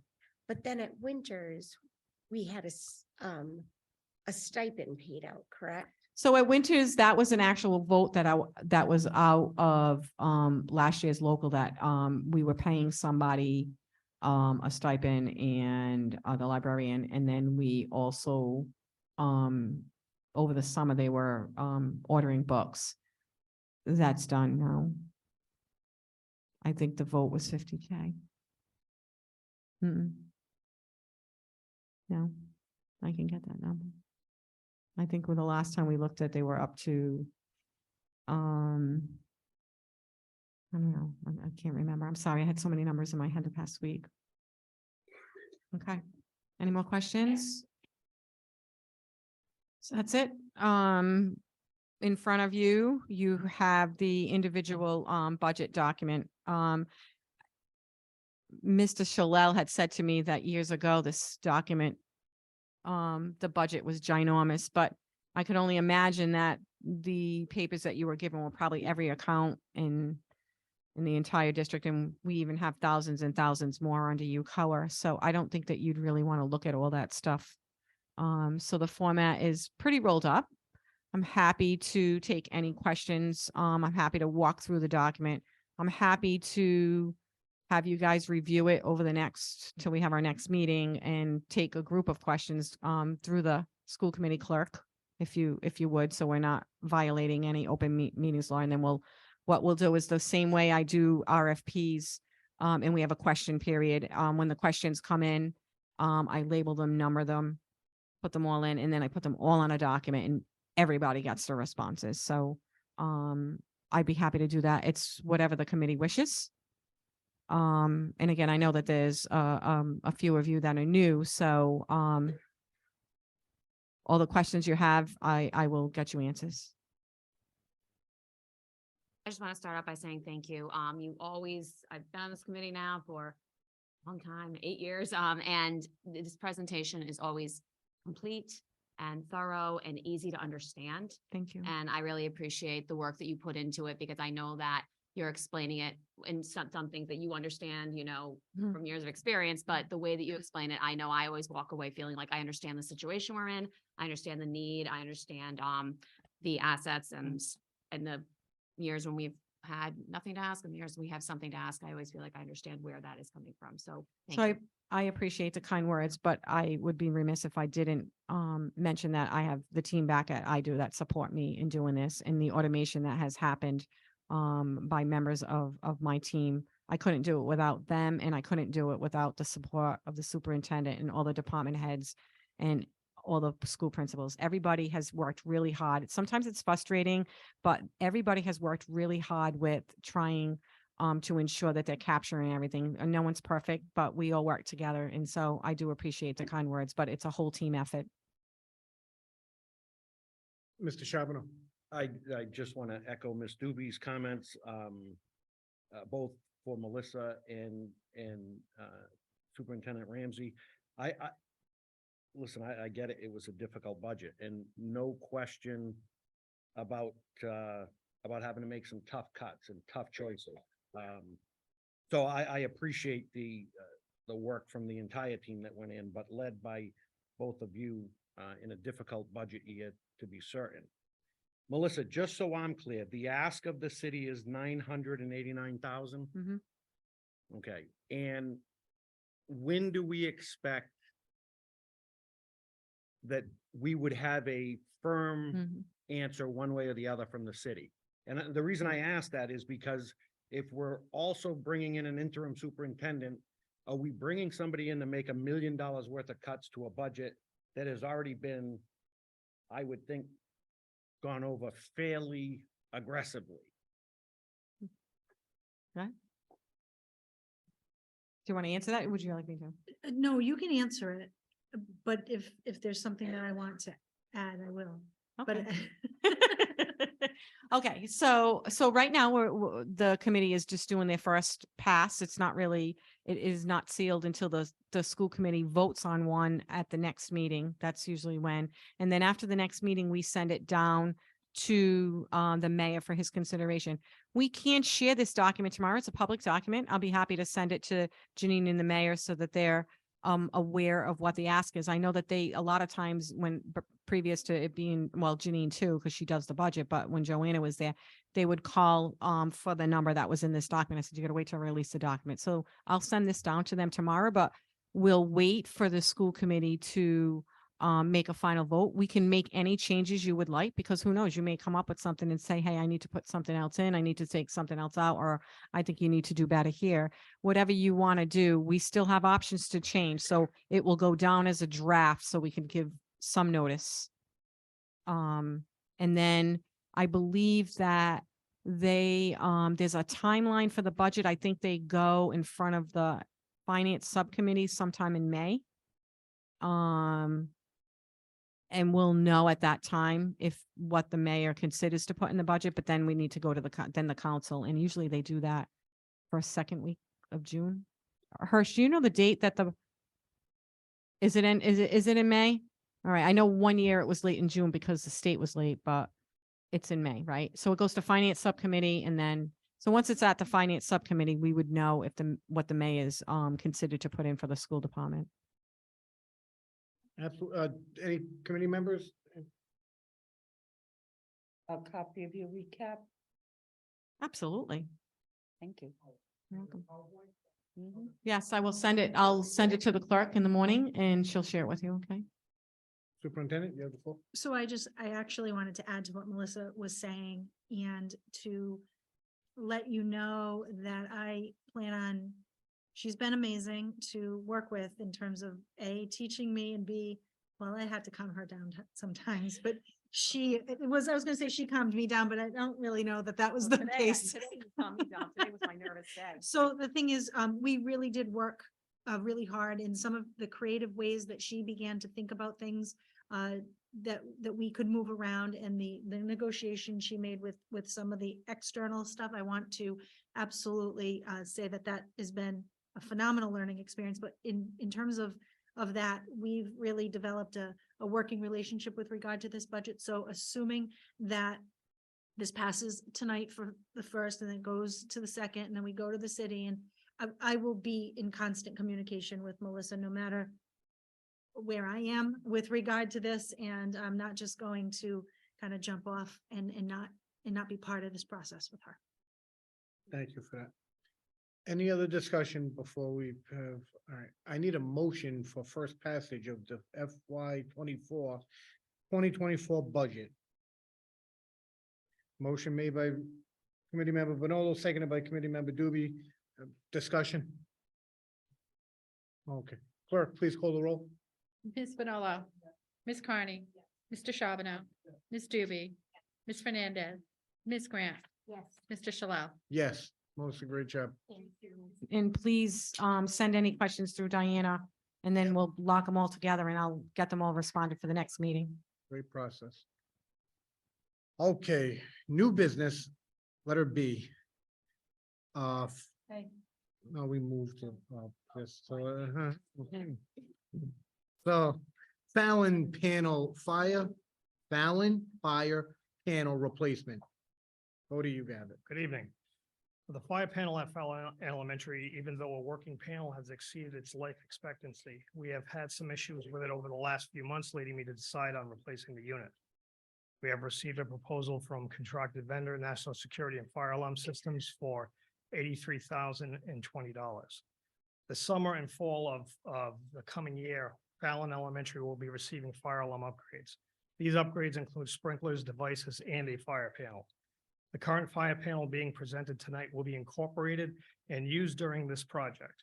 The engineer and designer of the fire upgrades has seen the panel specifications and has stated he has no objections to using this panel and has made it part of the current RFP going out to the possible vendors. This will be reimbursable because we will be making it part of the 234 capital, and it will be made part of the project that we're going to do anyway. My recommendation is to award National Security and Fire Alarm Systems with fire panel replacement for the sum of $83,020. Motion on the floor by Ms. Manolo, seconded by Ms. Grant. Discussion. We're going with national security. They're my contracted vendor. Yeah, Okay. Do they monitor? yes. So they're on monitor? Yes, Because I know. They also, they do fire alarm and they do security. All right, good. Any other discussion? Clerk, call the roll. Ms. Manolo, Ms. Carney, Mr. Charbonneau, Ms. Doobie, Ms. Fernandez, Ms. Grant, Mr. Shalala. Yes. Thank you. All right, let us see. Recommendation and approval to award contracts for services for healthcare administration. Melissa? Before you this evening, I bring to you, a proposal, for recommendation from the Rhode Island, Interlocal Trust Health Collaborative. On February 15th, 2023, the school department and city reached out to two other Rhode Island-based, healthcare, purchasing collaborative vendors to request pricing proposals. Let me just jump back for a second, as some of you new members may not know. We currently belong to the Rhode Island Municipal Insurance Corporation. And that collaborative was started in 2009, and the Pawtucket City and School joined together in July of 2014. This renewal agreement for July 1. I'm sorry. Don't look at my thing. See how I was rushing? Skip that last two sentences in that first paragraph. After careful review of the two healthcare collaborative proposals, it was determined that the Rhode Island Interlocal Trust had been the best option package that is still self-administered with pooling of claims and a premium-based invoice. In addition, the trust offers dividends back to member groups when experience claims are favorable. The proposal includes a 1.5% increase on the school's discounted medical working rate from FY23 and a 4.8% discount on the dental working rate, resulting in a net increase of 1.2 million. The annual premium presented, and you have the documents in front of you behind this sheet. The annual premium at the current year, this is both the employer and the employee share with the estimated enrollment that they used, that they got from Blue Cross, was 17,861,007. The cost proposal for the FY24 renewal with that 1.2 net increase, again, both the employer and the employee share is 18,068,533. It should be noted that there are no changes in medical or dental plans moving to the Rhode Island Interlocal Trust. However, the pharmacy benefit manager will change to CVS Caremark from Prime Therapeutics. And that PSD has been with since January of 2017. So as with the last PBM change, members will be issued a new cards to reflect the correct PBM number. So back in 2017, we were with another prescription benefit manager, and new cards were issued. Due to the switch of the pharmacy benefit manager, Blue Cross will charge a one-time file fee of $10,000 to be split with the city.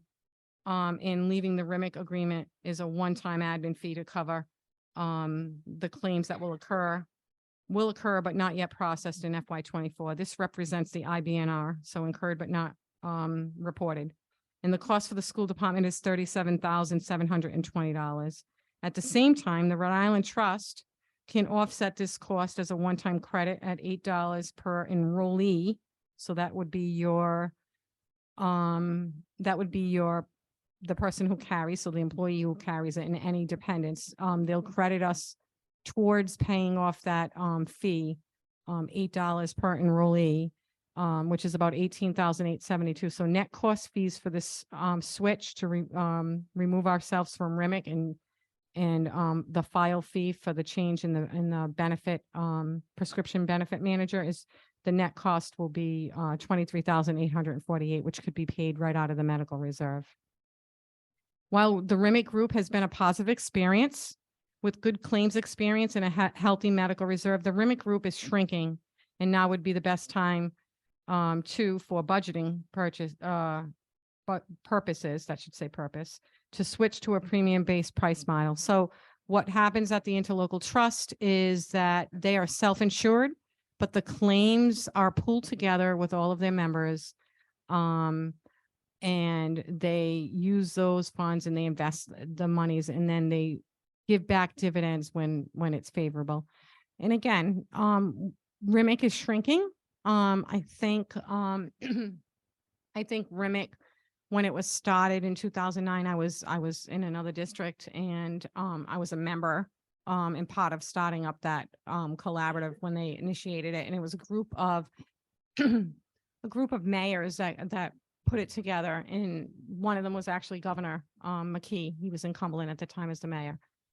I think that there is not a lot, it is not a priority right now for the legal end of things for the person that manages that for us. And again, it's not anything, it's a self-insured collaborative. We do our own. The city has a consultant that looks at things for us, but we look at our claims ourselves. So with that being said, we've lost Cumberland Schools, we've lost the REMIC group, we've lost Cumberland Schools, we've lost West Warwick. We possibly could be losing Woonsocket. We lost Lincoln Schools, could be losing the Lincoln Town next. They are all leaving the REMIC and joining one of the other two collaboratives. So the other collaborative is the WB. They too are well managed. However, their pricing proposal came in flat. But what I was concerned about is they are not, here's your price, you owe us no money at the end of the year. If your claims are short, you have to put into it. So I felt like if I'm going to do that, I'll just stay with REMIC and we'll just continue to do what we've been doing. We've had some good claim years and built up a reserve. The other reason was that being flat and looking at the experience claims to date, we are currently running about 1.5 million ahead of last year's claims.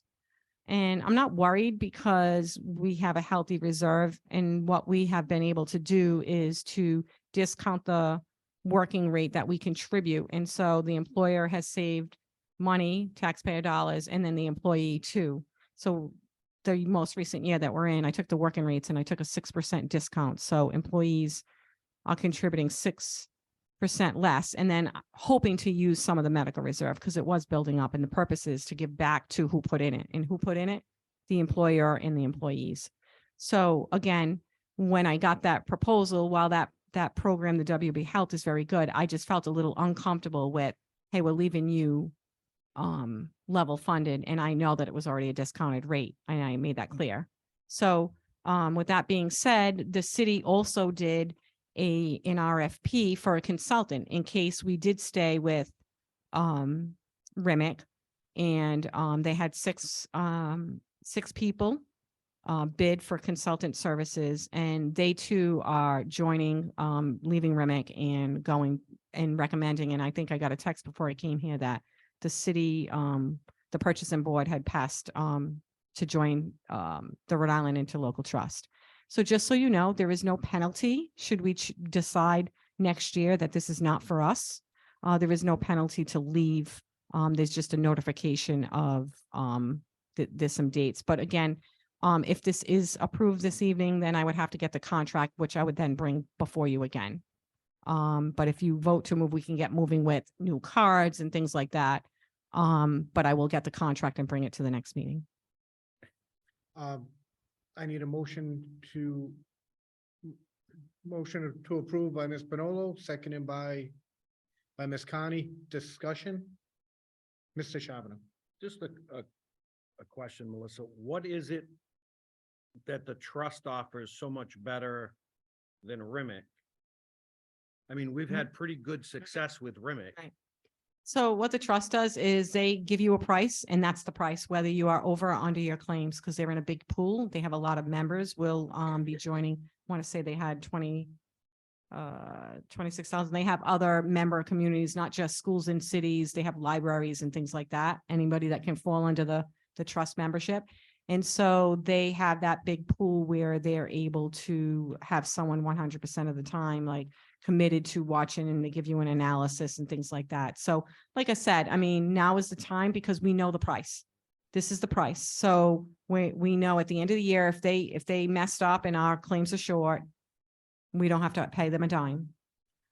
We have been doing good. We did dip into last year's medical, but that was purposeful by me Right. because we're giving back to employees. But now that we are dipping into it again, now is the time that we're ahead of the game, that because we're going to have IBNR, meaning incurred but not reported yet. So for July and August, there'll be claims coming in that we'll still be paying out of that medical reserve.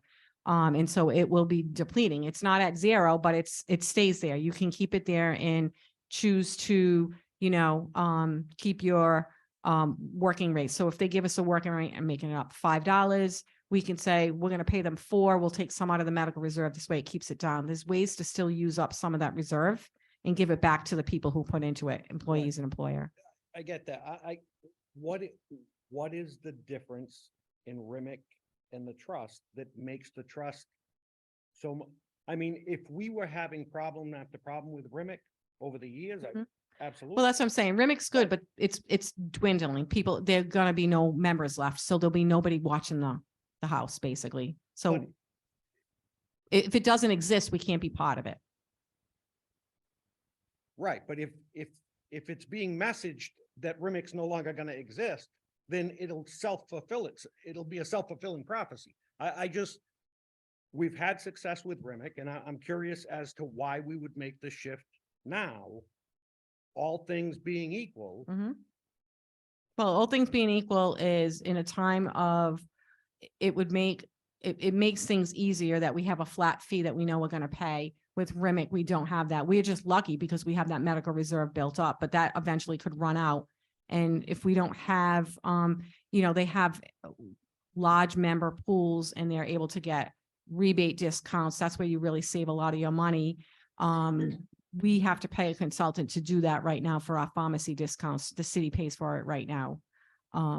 So I'm looking at it not so much, I get that it's a flat fee, but Mhm. at some point, if any municipality, library, school has a major claim, mhm.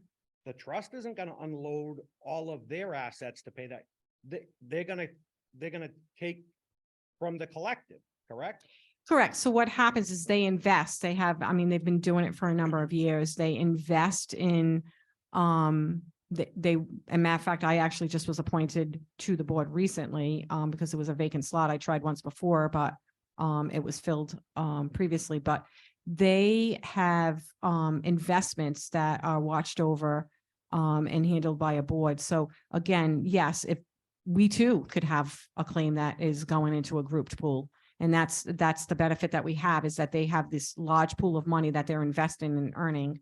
And I know it's not a good time right now with the investments, but they have the professionals that are dedicated to watching that daily. I don't have, well, I watch my own claims, but I'm not in the pharmacy discounts. We pay a consultant to do that. So we won't be doing that anymore. And they earn a 6-figure salary from Blue Cross that is factored into our working rates. With Remick now, do we have exposure to other districts? in No. The Remick, but we will if we move to the Mhm. trust. Correct. Okay. And that's essentially what premium-based pricing is all about, that you group together, correct? Right. Ms. Connie? I don't know if you could speak to this, but is there a reason why other school districts are moving away from Remick? And I think that, is there like something that we should, yeah, be so- cautious of, or? well, again, Remick was formed in 2009 with a group of mayors. All of that has now changed. It's been successful. I mean, I was a big advocate for it, in which I brought it here when I first got here. But like I said, there has not been a lot of participation. People don't, you have to have a board, you have to have functioning people who are vested into giving their time. You know, you go to board meetings and we're praying that people were gonna have a quorum. I go there, I drive to the meeting and we're calling up people on the phone saying, come, because you can't take votes and do things if you don't have a quorum. Mhm. So it's been a struggle. And so one by one, I'm seeing people leave because they feel like they're getting a better deal and they have an approach of a premium based with and they've gone to both. Some people have gone to WB. Cumberland, I believe, went to the WB because it was similar to the Remick thing. But again, at the end of the year, if they So there's mess also- up, So there's they- also a sense of security in that it's a premium base, right? But Mr. Charbonneau is 100% correct. You now will be in a pool, just like you are when you're a premium based, when you buy directly from Blue Cross. Years ago, municipalities and school departments, when I first got into municipal government, mostly everybody was premium based with their healthcare, almost everybody. Mhm. But then it became too expensive because what was happening is they start rising up these prices to protect themselves. Mhm. So again, with the trust, the way they lay that out is that they are watching it. They have a team of people that watch this and they meet with you quarterly and they're investing the funds that they're getting from all the different groups that belong as members. And how often do we check in on how those investments are going? And do we have an opportunity to say, you know, we have concerns about some of the investments? Correct. You absolutely do. As a member, you have concerns. I believe that I asked the question when the proposal was given that, you know, how often have you been given dividends? And they said, at least for the last 5 years, they have been able to give back some dividends that you either offset your premium or keep it in a pool for a reserve, for yourself, but you take it or they'll give you a check. So again, like I said, I mean, it's completely up to the committee. And what we did is we got separate proposals just in case, because we have two governing bodies. We did get a separate city and a separate school proposal. However, we did meet and talk and discuss together about this. So they were initially planning to do that. And so then we said, let's explore both collaboratives rather than just exploring, one consultant or one collaborative. Any other discussion? Clerk, please call the roll. Ms. Bonello. Ms. Carney. Mr. Charbonneau. Ms. Doobie. Ms. Fernandez. Ms. Grant. Mr. Shalal. Yes, Thank you. thank you. Okay, the next one is approval to move forward with an RFP provided by Rhode Island Office of Energy Resources for a second round school lighting project. Okay.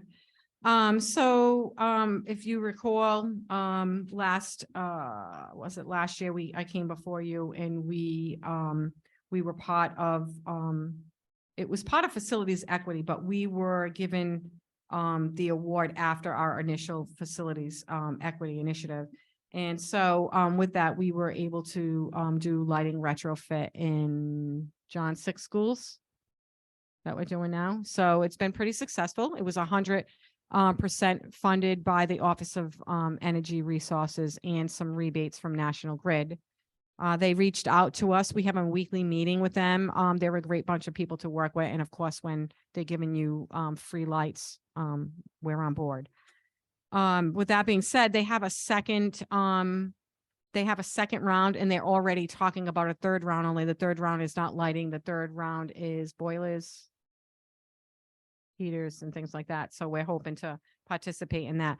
So the one difference is that I brought this before you, I believe, last month, and I was telling you that it was part of the FEI 2023. So the only difference is that in that is we had gotten 100% funding back for this first phase. The second phase, they're going to do 100% funding. However, what they would ask for a district commitment is to commit to any change orders. Now, again, change orders, the change orders are a little bit higher in this first round because there was a determination of the light fixtures and then they were on a long lead time, longer than expected. And so the work had to begin and had to be done second shift. So there was a change order for that. That will not happen this time because we are going to ensure that the pricing comes in with a second shift pricing. So as long as we get the contract approved by the Office of Energy Resource, then we would only be responsible for change orders. Change orders are things like, John, what's an example of a change order we had? We had one of the lights get undone and there was something,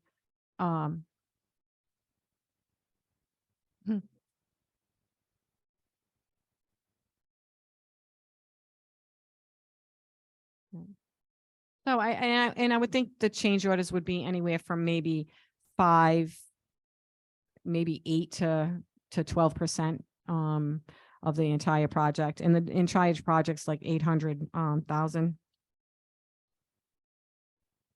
To approve? No, I need a motion to approve. Motion approved by Committee Dewey, seconded by Ms. Connie. Discussion? Any discussion? I have one. Give me what could possibly be a change order, not the whole list. What can happen on this project?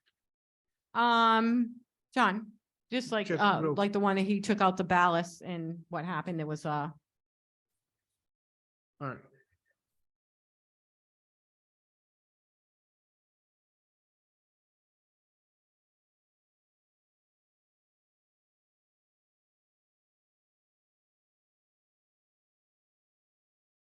Right. yeah, And- 79,000. So that was all ironed out, that type of stuff. They sized up the job and we looked at the.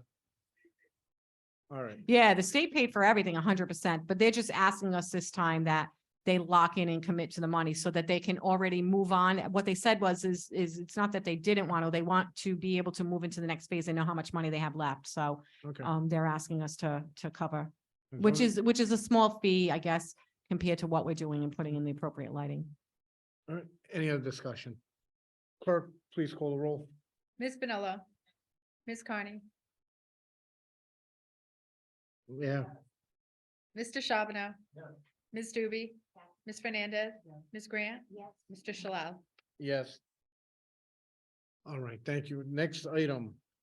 Authorization for the Superintendent Search Committee to use additional funds up to $5,500 to conduct additional outreach to obtain competitive pool of superintendent candidates should the committee determine it is necessary to do so at its meeting of April 4th, 2023.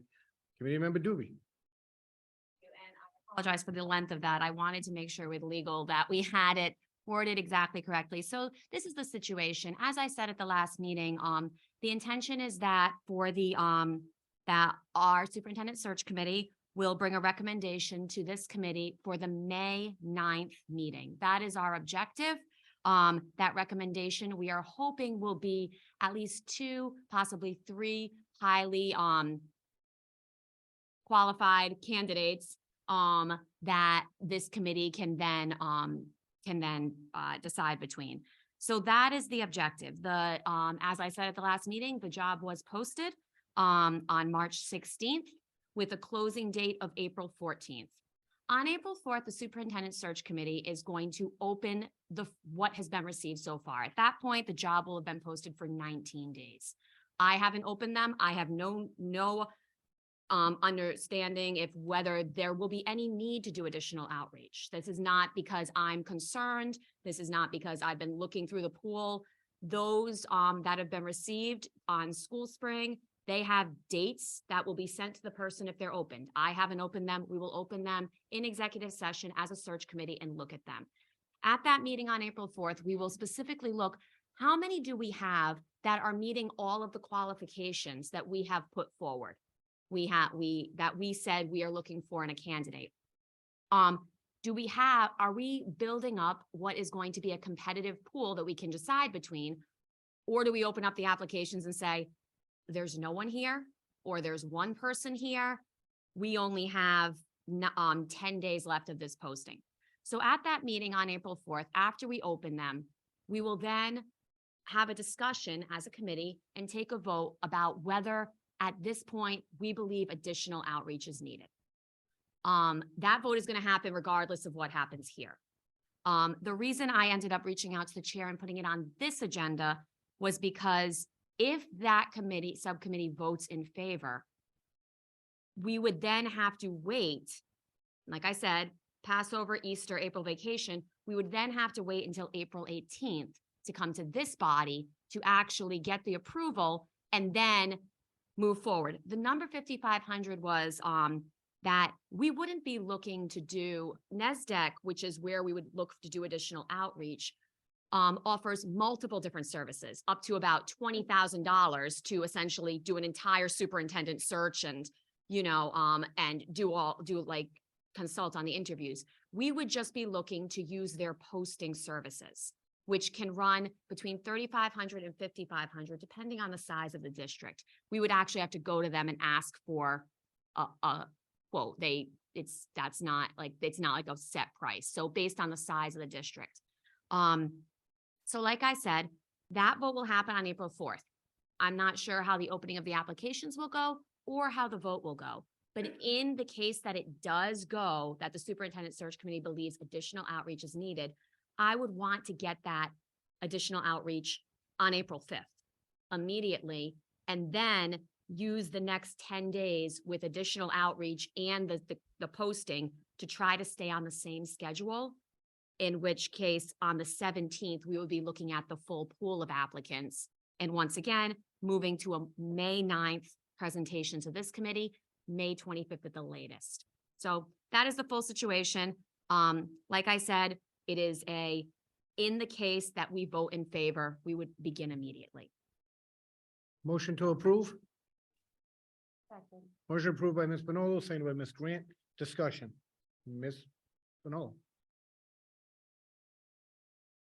Will you still be running School Spring concurrently if you have to go to NESDEC? Yes, so the school spring posting is until April 14th. As I said, this committee has to understand that I'm not saying that we're opening all the applications on April 4th. We're opening the applications that have been received. So I scheduled this meeting to do a check-in, to not wait the full 30 days, to say, okay, 2/3 of the way through, what are we looking at here?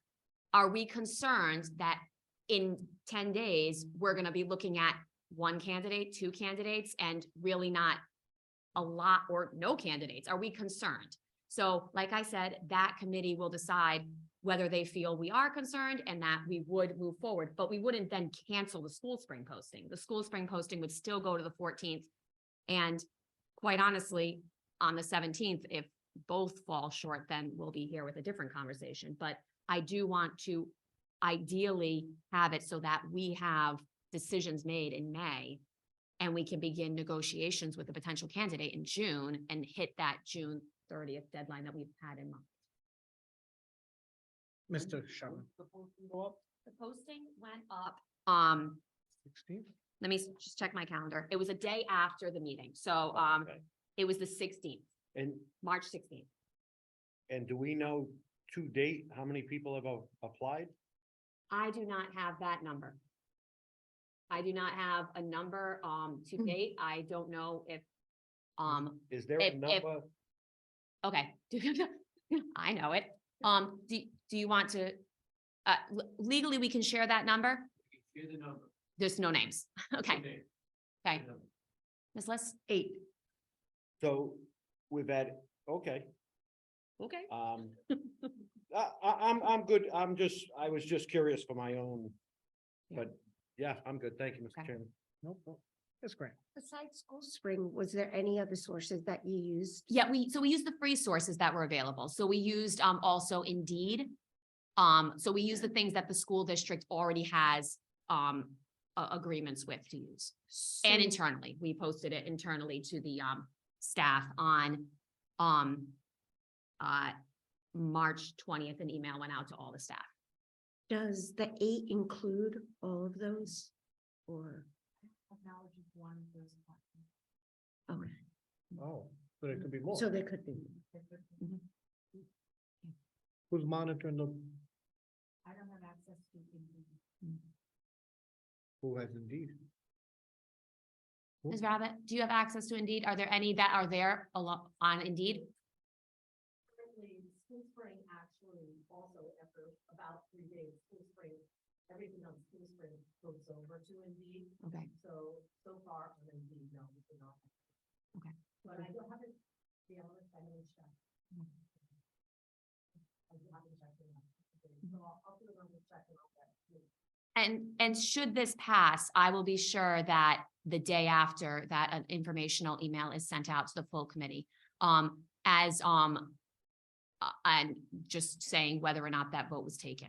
Like I said, if it is passed. Thank you. Any other discussion? Clerk, please call the roll. Ms. Manolo. Ms. Carney. Mr. Charbonneau. Ms. Doobie. Ms. Fernandez. Ms. Grant. Mr. Shalala. Yes. New item letter F 234 MOA amendment number 4, approval to submit to RIDE.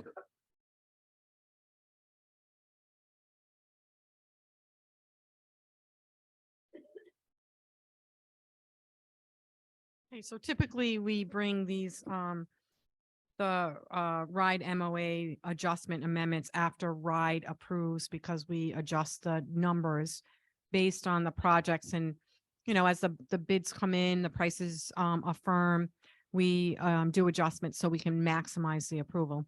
The reason we're bringing this forward to you today before going to RIDE is we wanted to explain the majority of the reallocation of funds of approximately $6 million. It's important that everyone understands we're removing it from Tolman and putting it to the other locations that are needed, but not using the bond. There is no bond spend that would be coming out of capital. So does that make sense? So again, we typically don't, but in this instance, we don't want anyone to think that we're spending bond funds because we don't have permission to spend bond funds on other than Shea, Tolman, Baldwin, Winters. So with that being said, the district-wide improvements that we are doing were some projects that, again, early on, we had old approvals and we were maximizing them. So some of the things that were already done, we moved them over to some older approvals. We know we're not going to renovate Tolman because we're moving forward with a unified high school. So we want to use that approval so we can get some of the projects done. The majority is like the fire code. It's $500,000 for the Shea, and we're paying this out of capital. That was the masonry project that you all voted on to ensure that we fix the bricks at the top of the roof. So that's the only reason we wanted to bring this forward first before we send the allocation to RIDE. Motion to approve. Ms. Grant, motioned. Seconded by Ms. Manolo. Discussion, Ms. Grant. So you just mentioned that, we're not going to renovate Tolman. We're not going to do a remodel of Tolman, but I thought in December, when we were talking about the letter from NESDEC, is it NESDEC? NEASC, that the previous superintendent told us that we were probably going to get a letter from them, just like we received from Shea. And that we were probably going to have to do some work over there before the new new unified high school. So I'm not aware of the letter. If we have received one, no one has shared it with me. The only letter that I'm aware of is the Shea NEAS letter. I knew that there was going to be a letter, but if someone has it, please let me know because I'm unaware of it. And then the second thing is that the amount that we're moving from Tolman is about $6 million for approval. Again, don't forget that the voter bond is there. If, let's just say for whatever reason, we change our minds and we're keeping Tolman and not doing a unified high school, we're not touching the bond, we would just put it on our new stage 2 approval as some district-wide repairs, and we would include Tolman in there, or we would reallocate some money from a future approval, because anytime you do an approval with RIDE, you always want to do a district-wide line, because when projects or funding comes up that RIDE's going to match, and you happen to be a district who has a capital reserve fund, you want to be able to take advantage.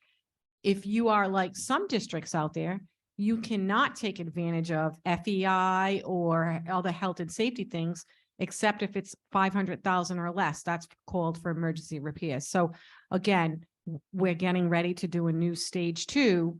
As part of that, I would recommend that we add some approvals district-wide and figure out if we want to add projects. So all we're doing is asking to move 6 million of approval.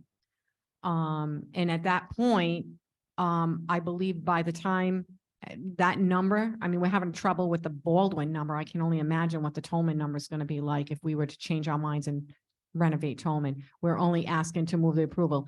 The reason we're doing it is because it's fire code upgrade, and the fire code, what do you call that? Master plan plan of action, sorry. That plan of action has to be done by 25, which means that, again, if we wanted to, we need to get those things moving in approval by RIDE, or we can't do those projects, then we could ultimately fail to meet the plan of action deadline. And if we want, we can put Tolman in the stage 2 as a additional, but again, that's only if we have permission to use the bond, because that was the intended use. Well, that was gonna be my next question. I'm not aware of the bond even being approved for the other school, use of the other school yet. So if we did get a letter this year from, I forget the name again, and Tolman does need to have repairs. Oh, NEASC. NEASC. Sorry. And we have a deadline in 24. Yep. Where would we get the funds to make those repairs? And I'm saying if we don't have approval Mhm. to use the bond, because it's been 4 months and we still haven't received as a school committee any commitment about, or any word about the bond. So For as the I other understand it, school. we're moving forward. We're doing the projects, we're committing to them. As I understand, am I right, Superintendent? Yes, we did receive a letter from the city indicating that we would talk about the details that was sent to the committee. It's on the agenda. And Oh, okay. so to your point though about Tolman, we did not receive a letter from the ask. Yeah, I don't have a Tolman. letter. But I am going to look at where that is, to be honest. So if I We have recall, not. you are right, Mrs. Grant. I do recall the last I understood it, they were going back because they had to go back for something. We were going to get a summary, but then October's when we should expect something, but we were supposed to, they were going back like a few weeks after, I think and did they go back? They 'Cause did. All right. Because we had a conversation about, you and I had a call with NEAS, right? We had a call with NEAS about Shay. About Shay. Right. Because we were nervous and, looking at the list. So that was when I last heard anything about Tolman, and they were gonna visit and then we would get a letter, but I thought that wasn't for a while.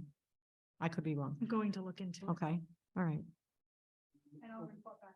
Yeah, and so if I may continue though, to Mrs. Grant's point, we're only moving 6 million of the Tolman has 52 million in it. So again, in order to get those fire code upgrades, we need to get some approval under the other schools that need the fire code upgrade. So that's the reason we're bringing it first. So again, it still has to go to RIDE to get approved.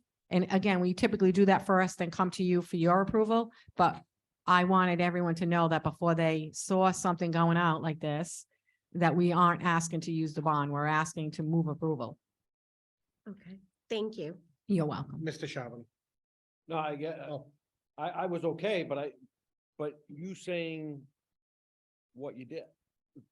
My question now is, why aren't we using the bond?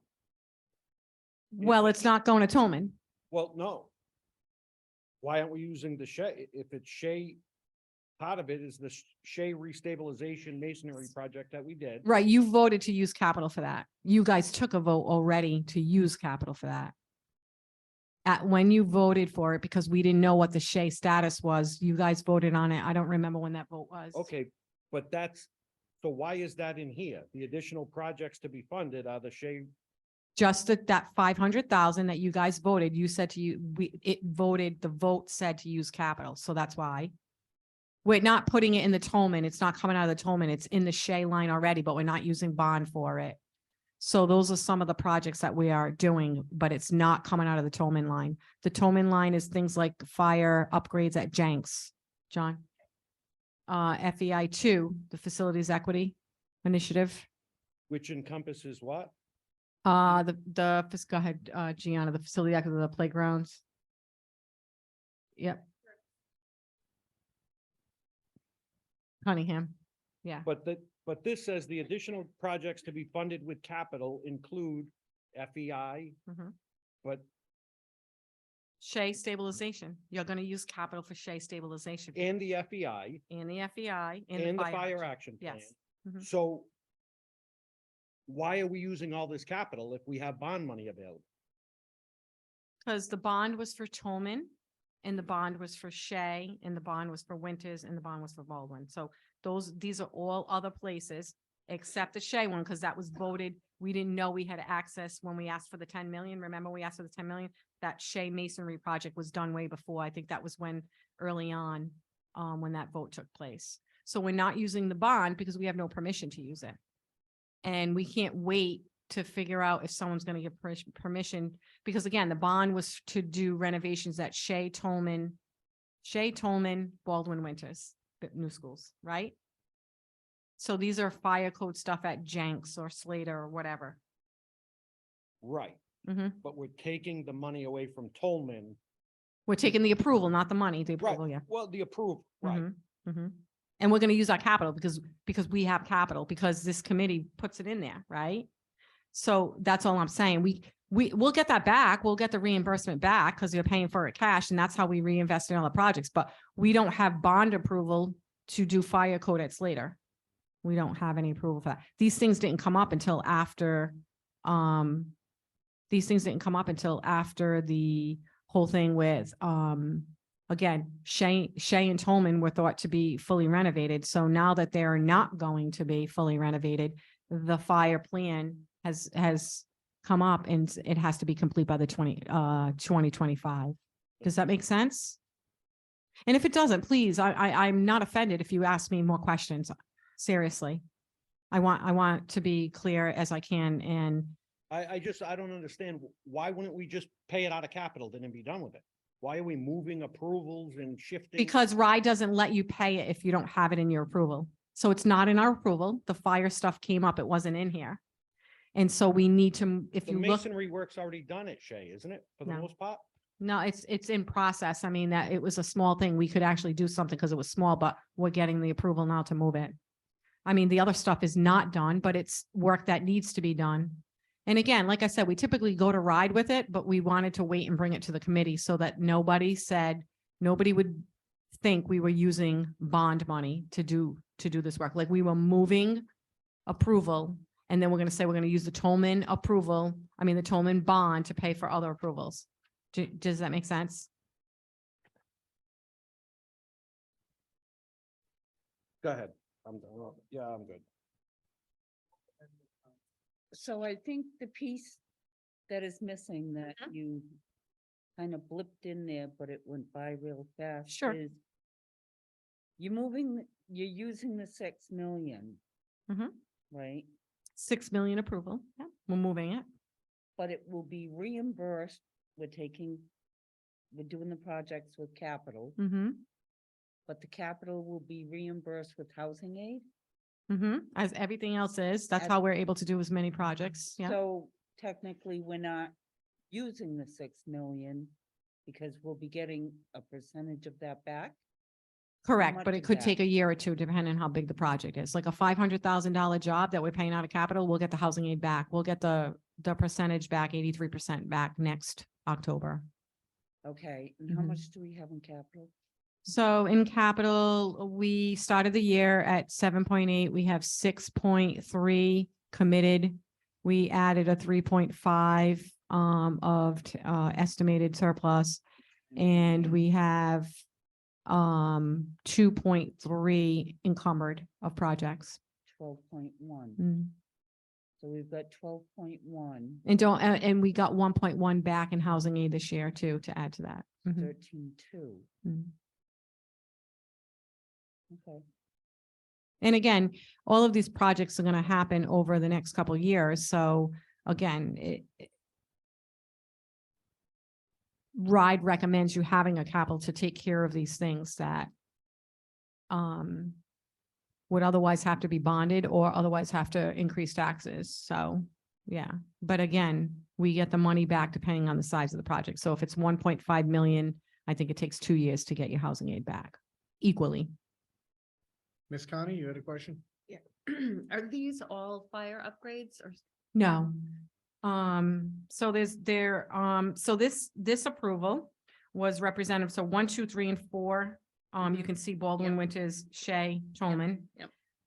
Those are obviously the 2 renovations. And then what we did is we have what we call 25 million of district-wide repairs. And then we assign projects as they're going along and they allocate funding to them based on a budget. And then in that budget, as things, for instance, the fire code, when this was put together, the fire code was not in front of us, so that was not in here. And so that's why we come back with these allocation moves. We've done that with our $46 million approval. We just recently did, I think the $36 million approval had 6 reallocations due to job saving and things like that. So Potter Burns, what is the 3 million, 3.3 going to for Potter Burns? The envelope, that's the Potter envelope that we, the bricking in the. Okay. And again, that was something, I believe, and someone correct me if I'm wrong, that was something that wasn't afforded. It wasn't able to afford to fit when they did the renovation of the school. So the brick pointing was that, right? And only, it's just such a, like a, a large gap between some of the budgets. So like Curvin with 36,000, and millions to Mhm. other schools. So Curvin had a huge number in the last approval. Okay. How many was it? 7 Okay. million? Okay. 7 million.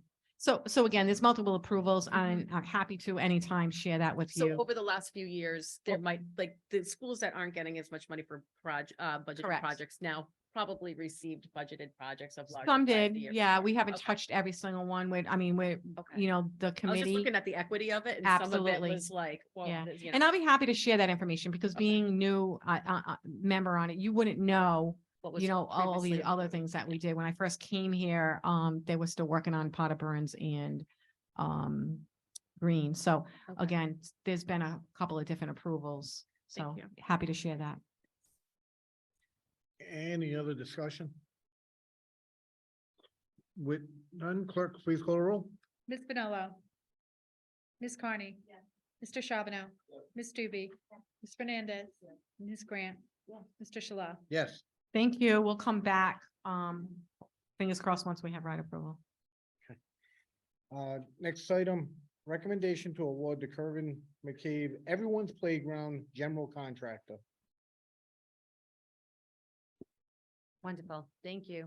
This is very exciting. This has been a process that started last summer.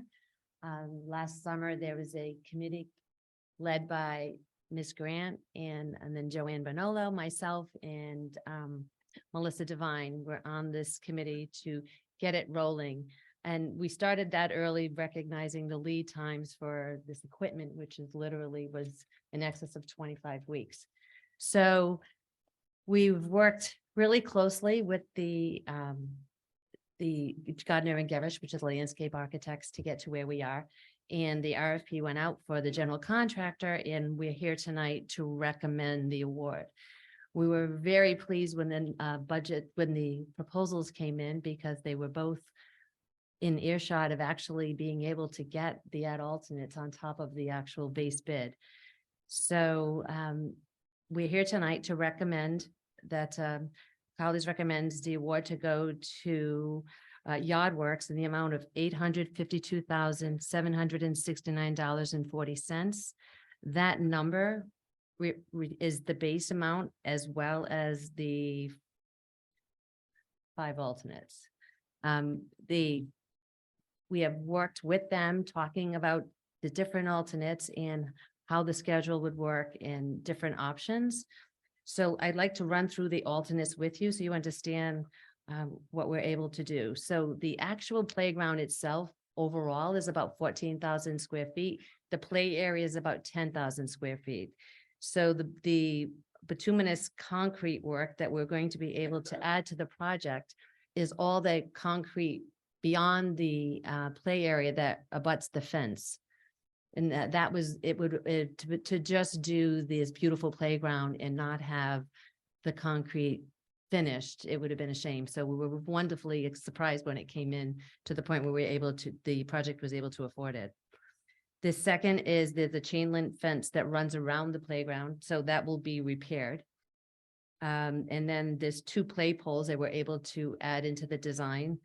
And the actual layout of the soft surface has multiple colors in it, and there's gray circles that you'll see, and it's really for color, for pop. It creates a walking path for the children to jump from punches. So that was a really nice design element that we weren't sure we would be able to fit in there as well. The last one is there's a $23,000, I'll call it an allowance, because what it represents is night shift, and that is a night shift between 3:30 and 7:30. And there's a $500 a day surcharge for them to come in for just those 4 hours.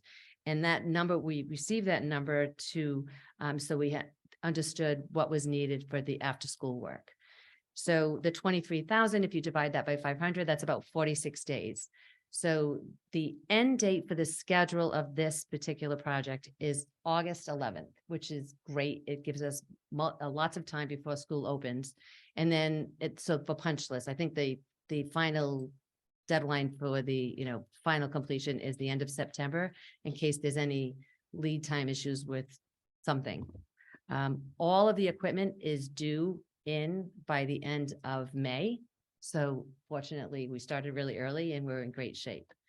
So the goal is, once we have the general contractor on board, we will meet with him, walk the site, work with facilities, work with the school, talk about where the kids will play, and really understand parking, work area, safety.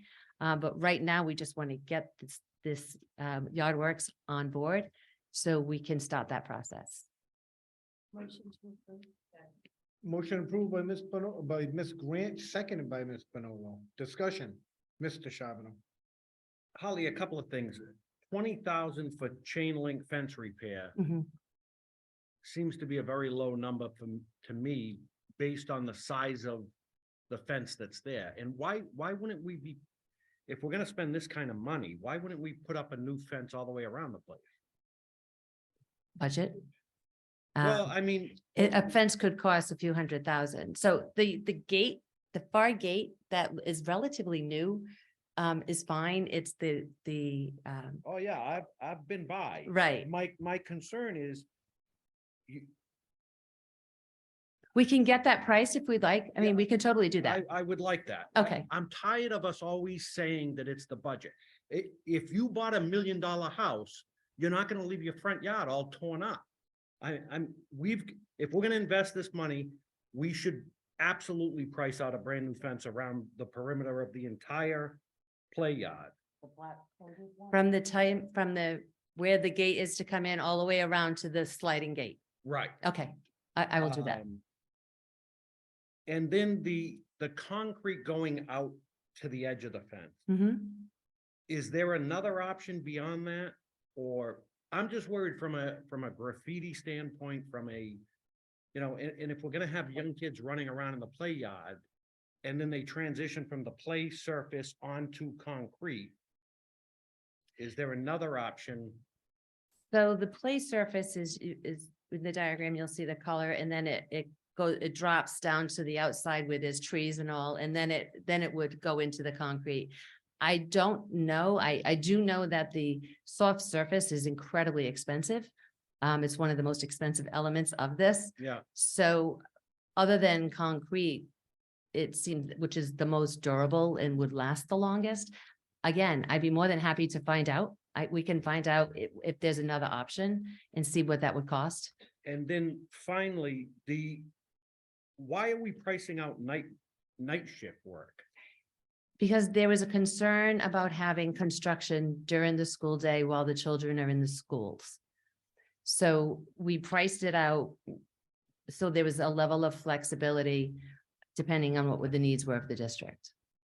But if we're planning to take receipt of the equipment in May, Mhm. are we saying that it's gonna take all the way to the end of August?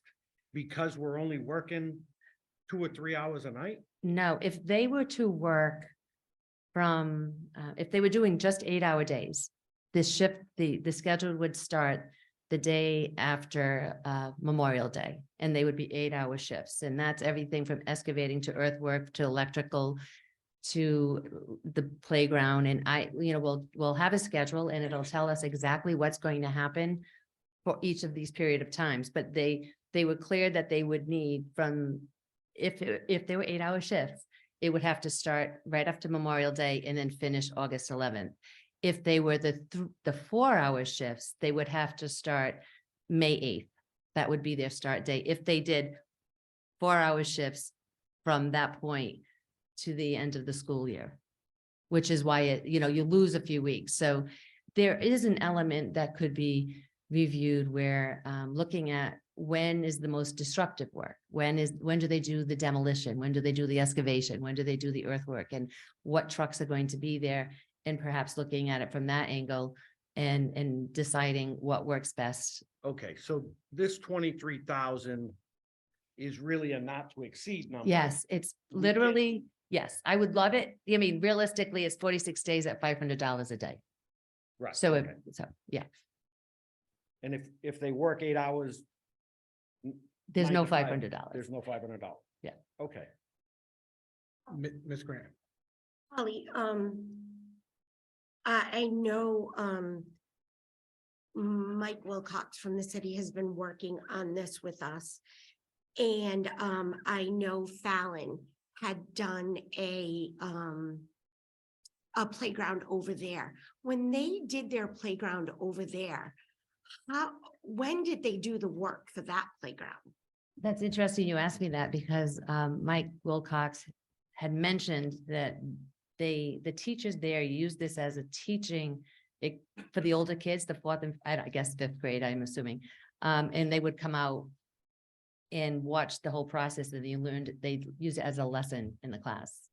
I don't know if it happened at both Winters or Fallon, but he was saying how it was very cool for the workers because they were experiencing all these students watching the process. Yeah, I think, once you get the schedule, if you could share it with us, because I think we can really be flexible with that, depending on what type of work. The other thing I just want to say too, and this is just something to let the members know. This does sound like it's a very large playground, but I just want you to remember that when you do a playground with items for special needs students, the equipment's a lot larger. So some of the equipment is just for the swings are just typically, but there are a few items that the typical kids and the students in wheelchairs can do together. And then by state law, the laws, we have to have them, kind of separated by so much. So in the actual playground itself, there will be room where, the kids can still play within that area besides the 10,000 square feet on the side of it Yes, also. there's also a couple, remember there's a pole Oh, with a yeah, basketball hoop the that's basketball outside, it's thing. actually outside of the play area and on the perimeter. Yeah. Right. So, it's definitely something, but I know, but I think, I think at all of our schools, at some point, even winters, the kids are in the building and they're doing work. I think we kind of have to weigh the pros and cons of what's going on. We have to make sure that, we just kind of figure out a good schedule to have things going on. Because I think all of our schools this summer might have a little something going on. Mhm. So, and I know we have a lot of projects going on at the same time. We do, there's lots going on this summer. Ms. Manolo? Oh, question, the last meeting that I was at on this, I thought we decided that we weren't going to have the concrete when they came out of the doors. I think that was what you wanted. You didn't want concrete. You wanted it to remain. Coming out, When they sand the gates, yeah, we didn't want the soft to go right to the door. Right, but you wanted to keep it the tar.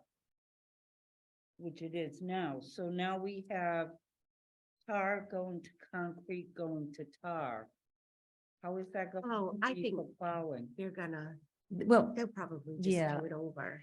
I think once we'll walk the site with the general contractor soon. And if there's a transition that needs to be fixed, then we'll work with them on site. Because, I understand what you're saying. yeah, because you hit different levels, they're gonna hit something. Right, and that's actually, shoveling whatever. We'll talk to I'm sure it's actually easy for them to finish the line versus having it in pieces anyway. I mean, as they install it. Okay. All set? Clerk, please call the roll. Ms. Manolo, Ms. Carney, Mr. Charbonneau, Ms. Doobie, Ms. Fernandez, Ms. Grant, Mr. Shallow. Yes.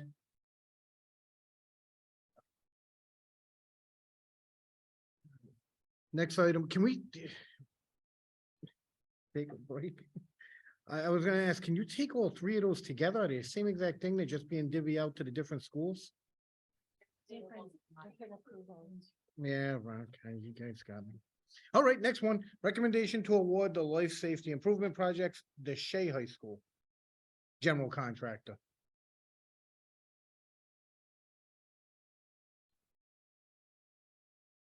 I thought okay. Huh? Thank you. Good evening. So this is part of the plan of action projects that the facilities department has been working on to address some fire code upgrades.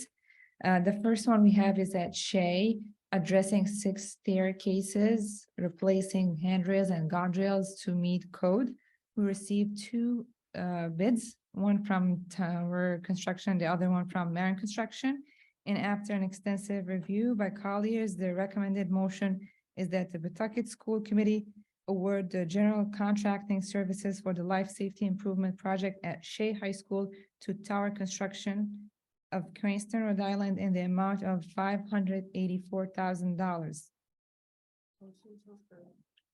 Motion approved by Ms. Grant, seconded by Ms. Manolo. Discussion, Mr. Charbonneau. Gianna, what's our relationship with Tower Construction? They've done work in the district in the past. They have done work, yes, in the district, for Jenks in golf bathrooms, if I'm not mistaken. The project was on budget. We have actually to stress the schedule in order for them to make it happen. They made the finish line on time, but We've had positive experiences with Yeah. Tower. yes. Okay. We have some work to do. Tower did the bathrooms at Jenks, and we did have some issues getting them. We got them fit to finish, and it was okay, but they will need to heavily watched. We will, but we know that, and did you have, we had no other bids, right? Yeah, that you Yeah, have two bids. America. Two. Oh, Marion for that Yeah. particular school. So Tower is, it's, and you know, honestly, it's not Tower, it's whoever they put on the project. Sometimes it's not necessarily the company, but the project manager. So we will have to, with John, make sure that they stay on point and on schedule through that process. Well, that doesn't do much to give me a, I just don't want to say, yes, they're great, that we've been But we're- successful with them. right, but it's also going to be a very busy time at Shea High School. And we're gonna need multiple vendors working kind of in collaboration with each other. Right? If we're gonna proceed and get some of this work done. It's an awful lot of money. Bless you. So I'm only looking to see the scope of work at Shea. What else is happening at Shea literally this summer versus, Well, I don't know. I think we're gonna get to that We're gonna later get on an in the update budget, tonight. in the agenda. okay, but like, Hope the roof. not by the summer. No. No, Why not? right, but My point is that there'll be lots of things perhaps in design in the summer, but we don't have Construction. a construction project lined up for Shea right now, except for Tower. Correct. Okay. But we're aware, Mr. Charbonneau, and have made it very clear with them. So we will make sure that we're on them. I have multiple emails back and forth with them, just confirming the schedule, and they confirmed it with me, and they're saying they were able to meet the schedule. okay, And Ms. Doobie, sorry. To clarify, Colliers is confident that this is the vendor that will do the most affordable and best work for our district. Correct.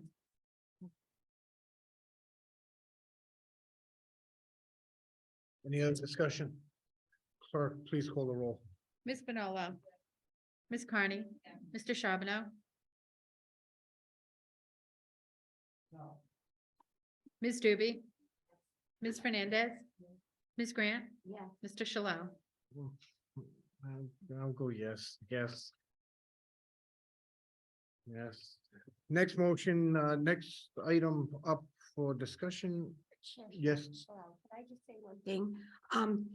Just so you all know, these are all things that did go up in front of facilities. I just wanted to let you know. I know it hadn't been said, but I just want to let you know.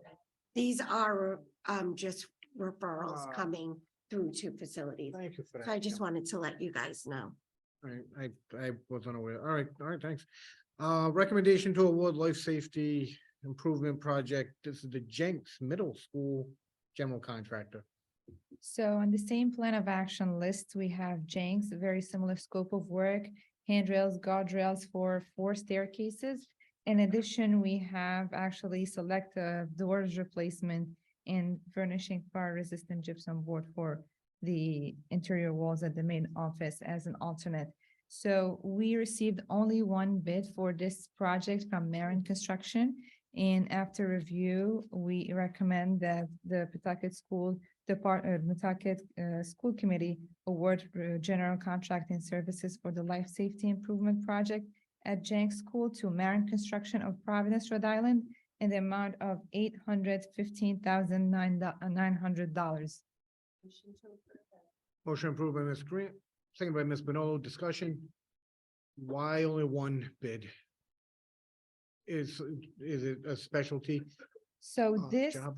Yeah, so this was originally going to be funded from an older approval where we had a limited, actually, we had a June 30th as the deadline for the old approval to use the money. So the timeline is very, very limited for the contractors. Okay. And they are actually all committed to projects. It's a limited time. Okay. good. Yeah, I just want to mention, we moved these projects to the newer approval, just what Mr. Devon mentioned earlier.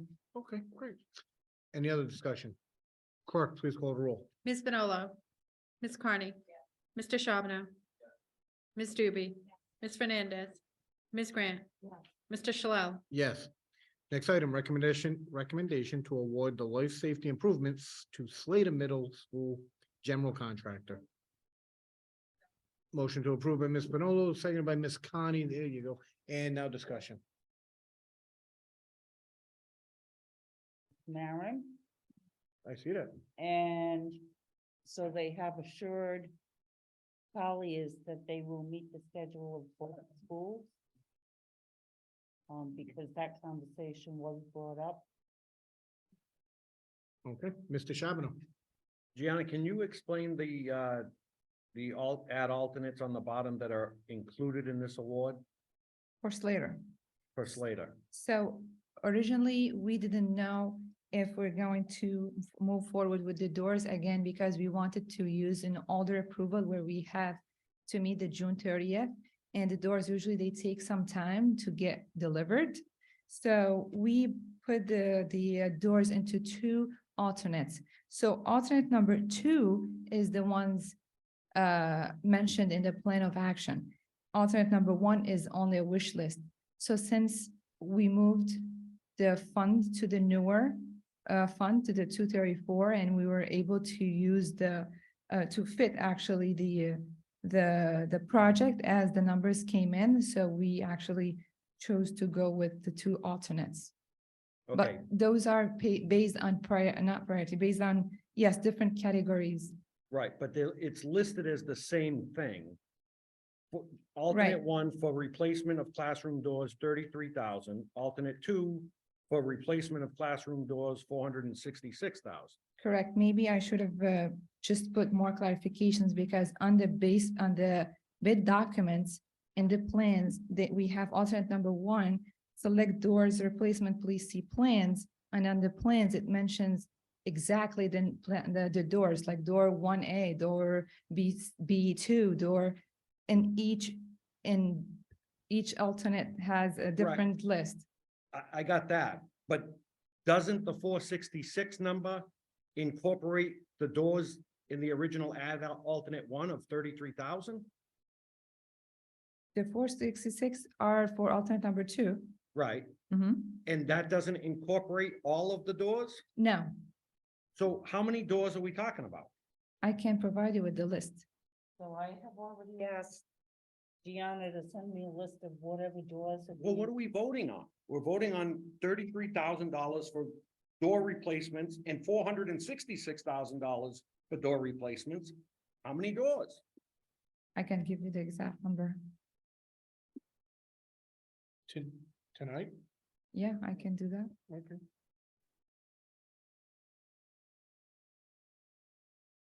I'm the only one that sees that as, Now, I'm reading the same thing with significantly different dollar amounts associated to it.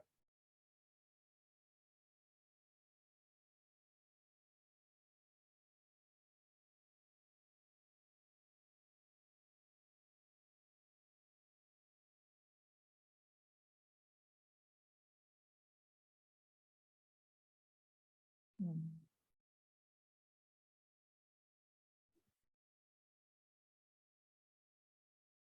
I can provide you the list. I have a copy here, but I can make you a copy for all of them, for the list. That's fine. Do you have a number, how many doors? And can you break it down? What, door number 1, how many doors is that being replaced with the 33,000? 7. Okay. And how many is gonna be used in the 466? Replace, sorry.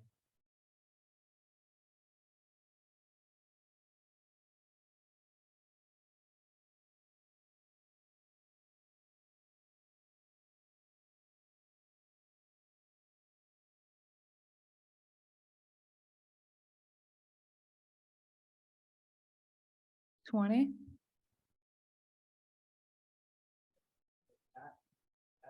Question, how are we replacing 7 for 33,000 and 20 for $500,000? Different kind of doors, By that much? different kinds, different sizes.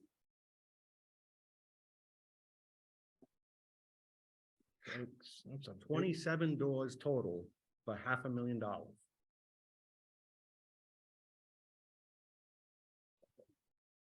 That sounds crazy to me. Mhm. And another, But why, these- why these are didn't all- we bid? Is it because of the time constraint? Is it a specialty, type of job to be done? Why only one person bidding on something? This is a heavy, this is a good amount. Yeah, the time was initially the problem. Hmm. Where are the location of the doors? Are they classroom doors? Are they They doors are, to the yeah, hallways? they are, some of them throughout the school. So most of them are classroom doors. So we need a little more clarification. I think initially the interior doors, which are fire rated doors, that's probably your 7. The wish list was exterior doors, correct? And then which for the walkthrough, which we did. Exterior doors that are going with different projects. So the, Those are only interior doors. so the interior 7. All of them are interior doors.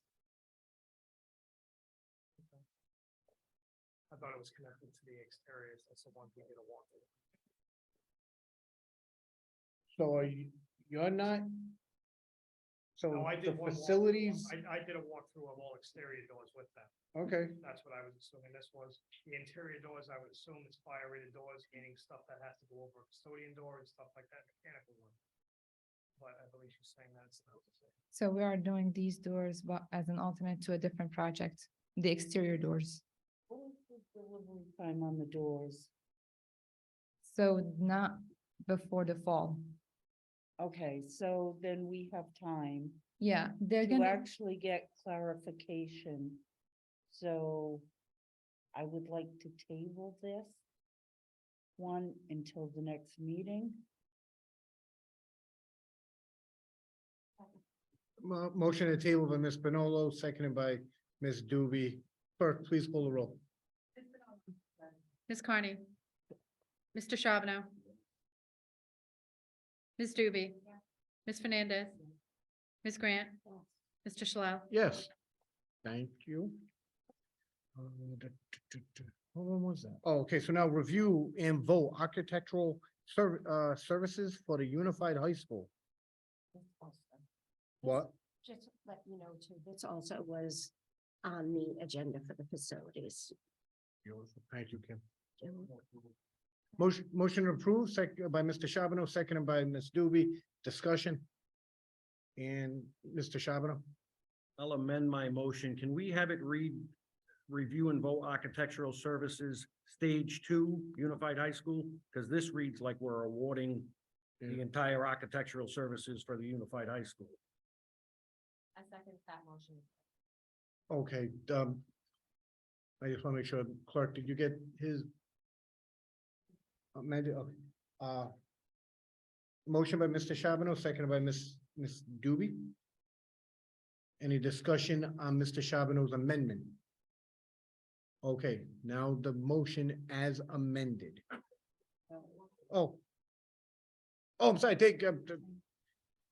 and change the motion, clerk, call the roll on that, please, On the amendment. on the amendment. Thank you. Ms. Change. Finola. Ms. Mr. Charbonneau. Ms. Doobie. Ms. Fernandez. Ms. Grant. Mr. Shalal. Yes. Clerk, can you call out the motion as it's amended?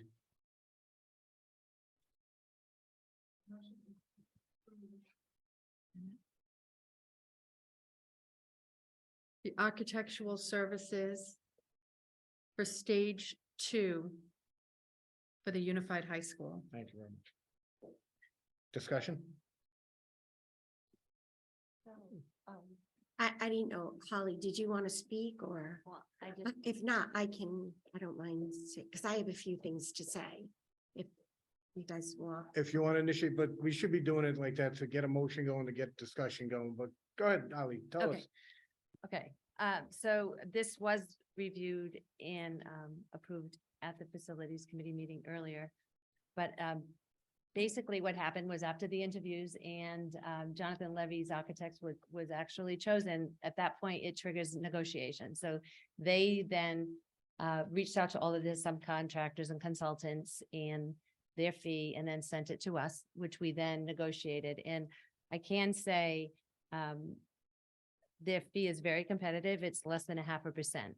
So it is the recommendation of Collier's project leaders for the Pawtucket School Department to accept the attached design service contract proposal from Jonathan Levy Architects and the negotiated fee in the amount of $1,642,300 for the Unified High School Stage 1. It's Stage 1 ride response review, which is basically just part of the Stage 2 and the Stage 2 submission. So I just great. want to share, during this meeting, I had a couple of comments, well, one long comment to mention about the high school. And I thought it's appropriate to kind of bring it to the attention of the school committee, what I had said. So I've been watching what's been going on in the industry. And one of my concerns is, can we really do this? What's going on in the industry is interest on borrowing is high, construction keeps going up.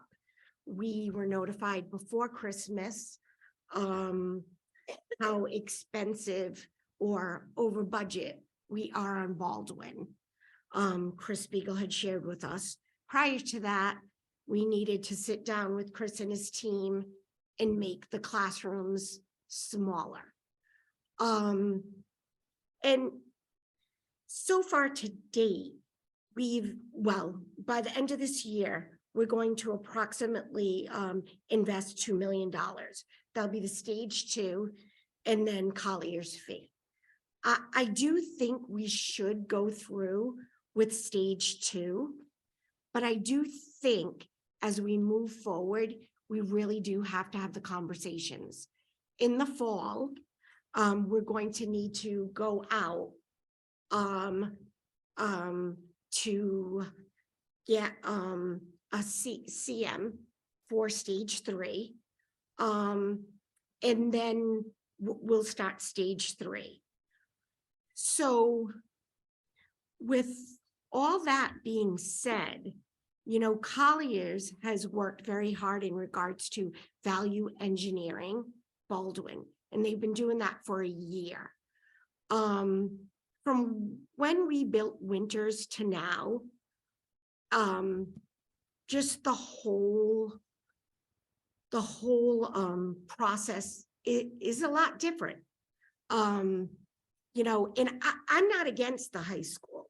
I'm not against the high school at all, but I am really concerned within the next 5 years if we're going to be able to do this.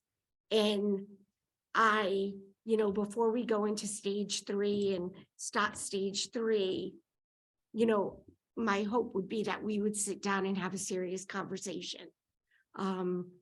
Like I said, you know, we know about Baldwin, and I think what happens is we all have this vision of what we want this new high school to be. And it could be very disappointing that we don't get the vision of what we want because of the way the economy is right now. And I think, I don't know if it's because no one wants to talk about it, no one wants to say it. But you know, prior to us going to bid, I didn't vote for this to go at the time that it went. Because I didn't think we were ready and I was worried about the future. And I've always said, you know, the money's going away. And the money is going away and we're seeing it as we budget. But I do think we need to keep our eyes open. I think right now we need to continue with Stage 2. But before we get into Stage 3 and start demolishing things and, you know, I think we really have to make sure that mentally, if this school isn't the vision that we originally had, we have to be prepared for that. Because this economy isn't isn't gonna give us what we thought when we created this vision in the beginning. So I just wanted to share my thoughts. Like I said, you know, I am for the high school, but I am also worried that we're not gonna get what we want, and where and not due to the architects or the construction companies, because in regards to Baldwin, they've been terrific. But I just don't want us to start a building and have a meeting like this where they come to us and say, we need $50 million. Where are you gonna get it? And then we either have to stop or, you know, because we do still have 2 school buildings that need to make it until this high school's finished. So, hey, you know what? I would love to eat crow, and I want to be wrong on this, but I just want to make sure that we all are aware of it and what's going on out there. You know, Johnston just announced that, you know, they're very concerned. Warwick has 2 high schools that they want to build. You know, I have friends who live out there and they're thinking about maybe only doing 1 now. So this isn't just affecting Pawtucket, it's the industry. And I think we just have to make sure that we go into this with our eyes open. So thank you. Thank you, Kim. Any other discussion? Hearing no other discussion, clerk, please call the roll. Ms. Bonello. Ms. Carney. Mr. Charbonneau. Ms. Doobie. Ms. Fernandez. Ms. Grant. Mr. Shalal. Yes. Next item. School. What'd you say? I'm giving you 7 minutes to talk about it. School committee policy, first passage, Ms. Doobie. Okay, so the first we have the wellness policy here. So, 2 of the members who are new are on policy, so I'm not gonna give a huge overview on how policy works. Just a little bit for our chair. If you look at the end, you will see, kind of the passage, of the policy. Everyone's leaving for policy.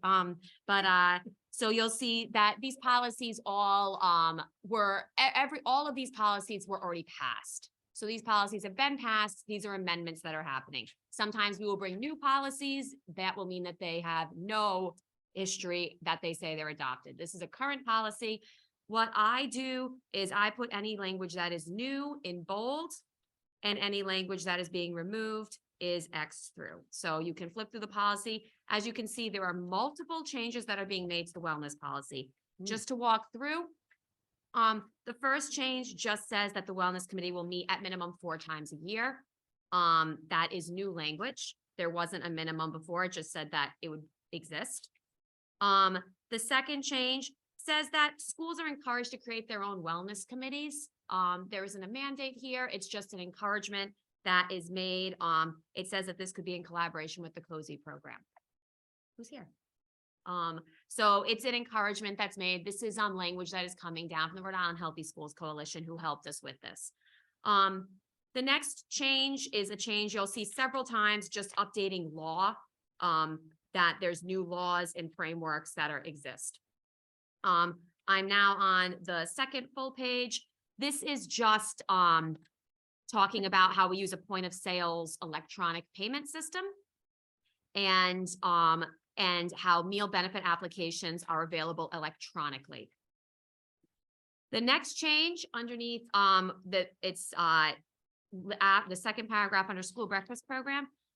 During COVID, there was a shift to all white milk, because the food that we were delivering was being delivered more in bulk, and they were delivering gallons of milk during kind of pickup services. Aramark did approach us saying that they wanted to return to having flavored milk occasionally. The wellness committee said that 2 times a week would be what we would return to. This is, by the way, Ms. Bonolo, this went through wellness under Ms. Bonolo's leadership. This has been a while in the making, so Ms. Bonolo can also weigh in. So it went through wellness and then policy.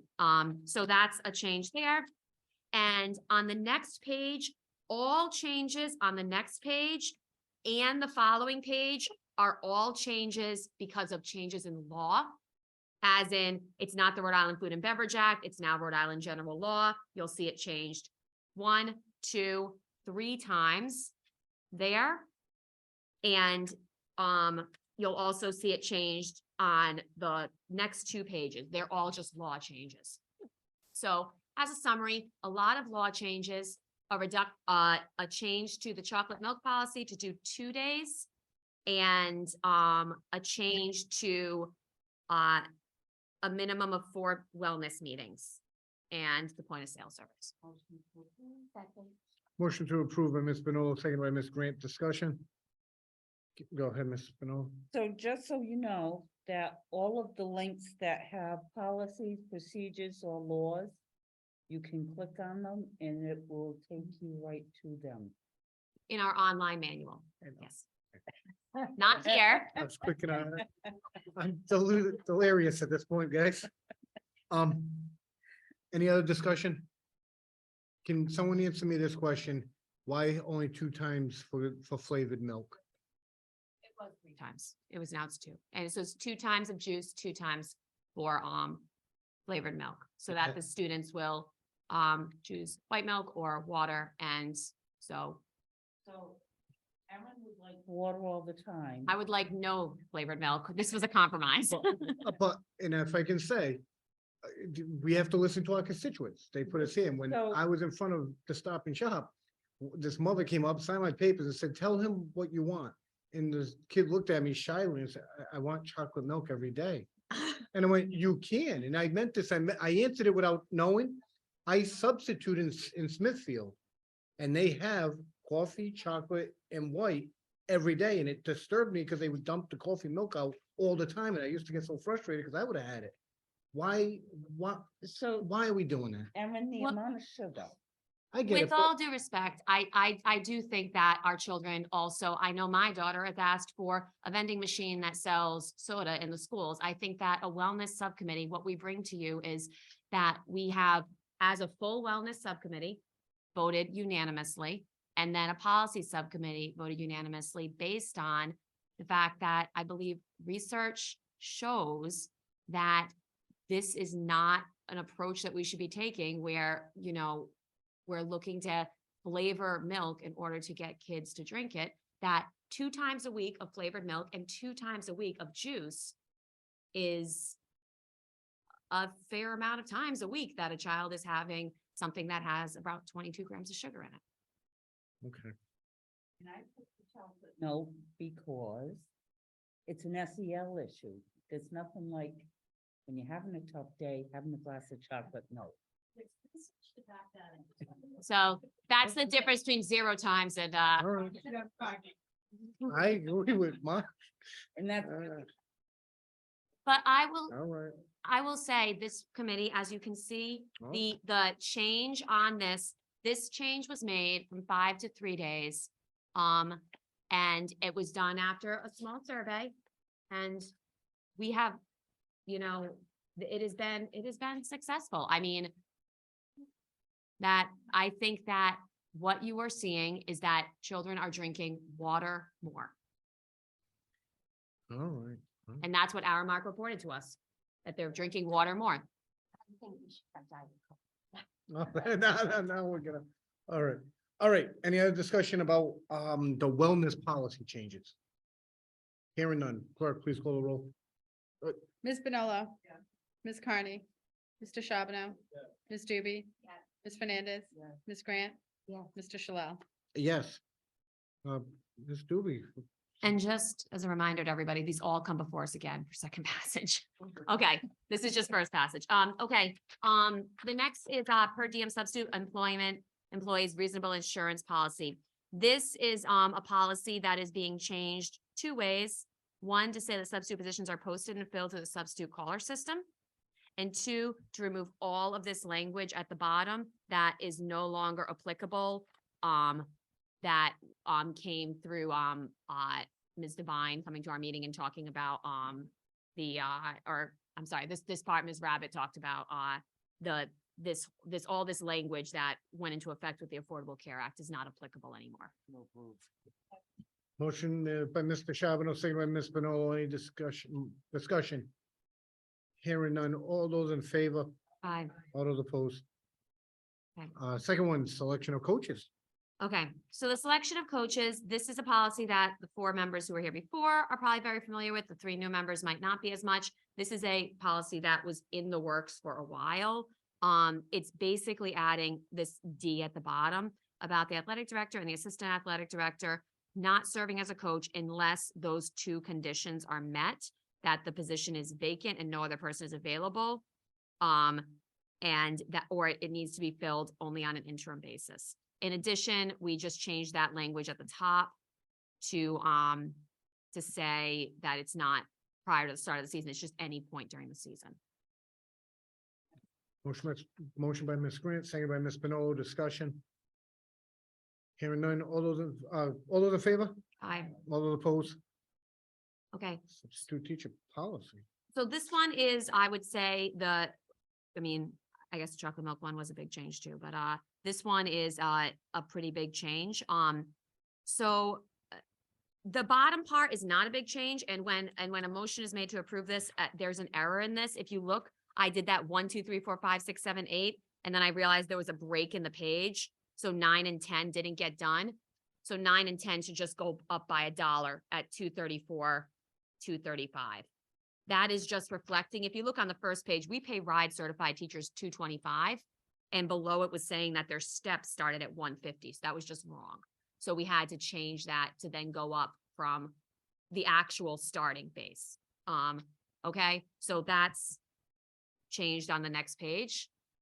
Yeah, I'm getting, is that correct? Yes, okay.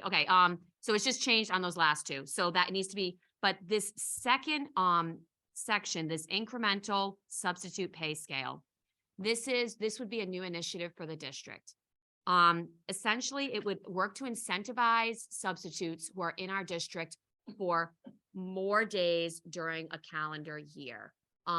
And as we spoke, Ms. Devine did a calculation on this. The reality is that anytime a classroom is empty because the teacher isn't there that day, we are paying money to fill that spot, whether we're paying because there's overage charges or we're paying for class coverage, we are going to pay. So the idea is that we would incentivize to have substitutes filling them by saying, if you're here for 101 to 60 days, it's 125. But if you're here from 61 to 120 days, it's 150. And hopefully some of those substitutes who are kind of jumping districts might feel that it's in their interest to just stay with Pawtucket and substitute in Pawtucket on a regular basis. And therefore, by the end of the year, they could be making $175 a day.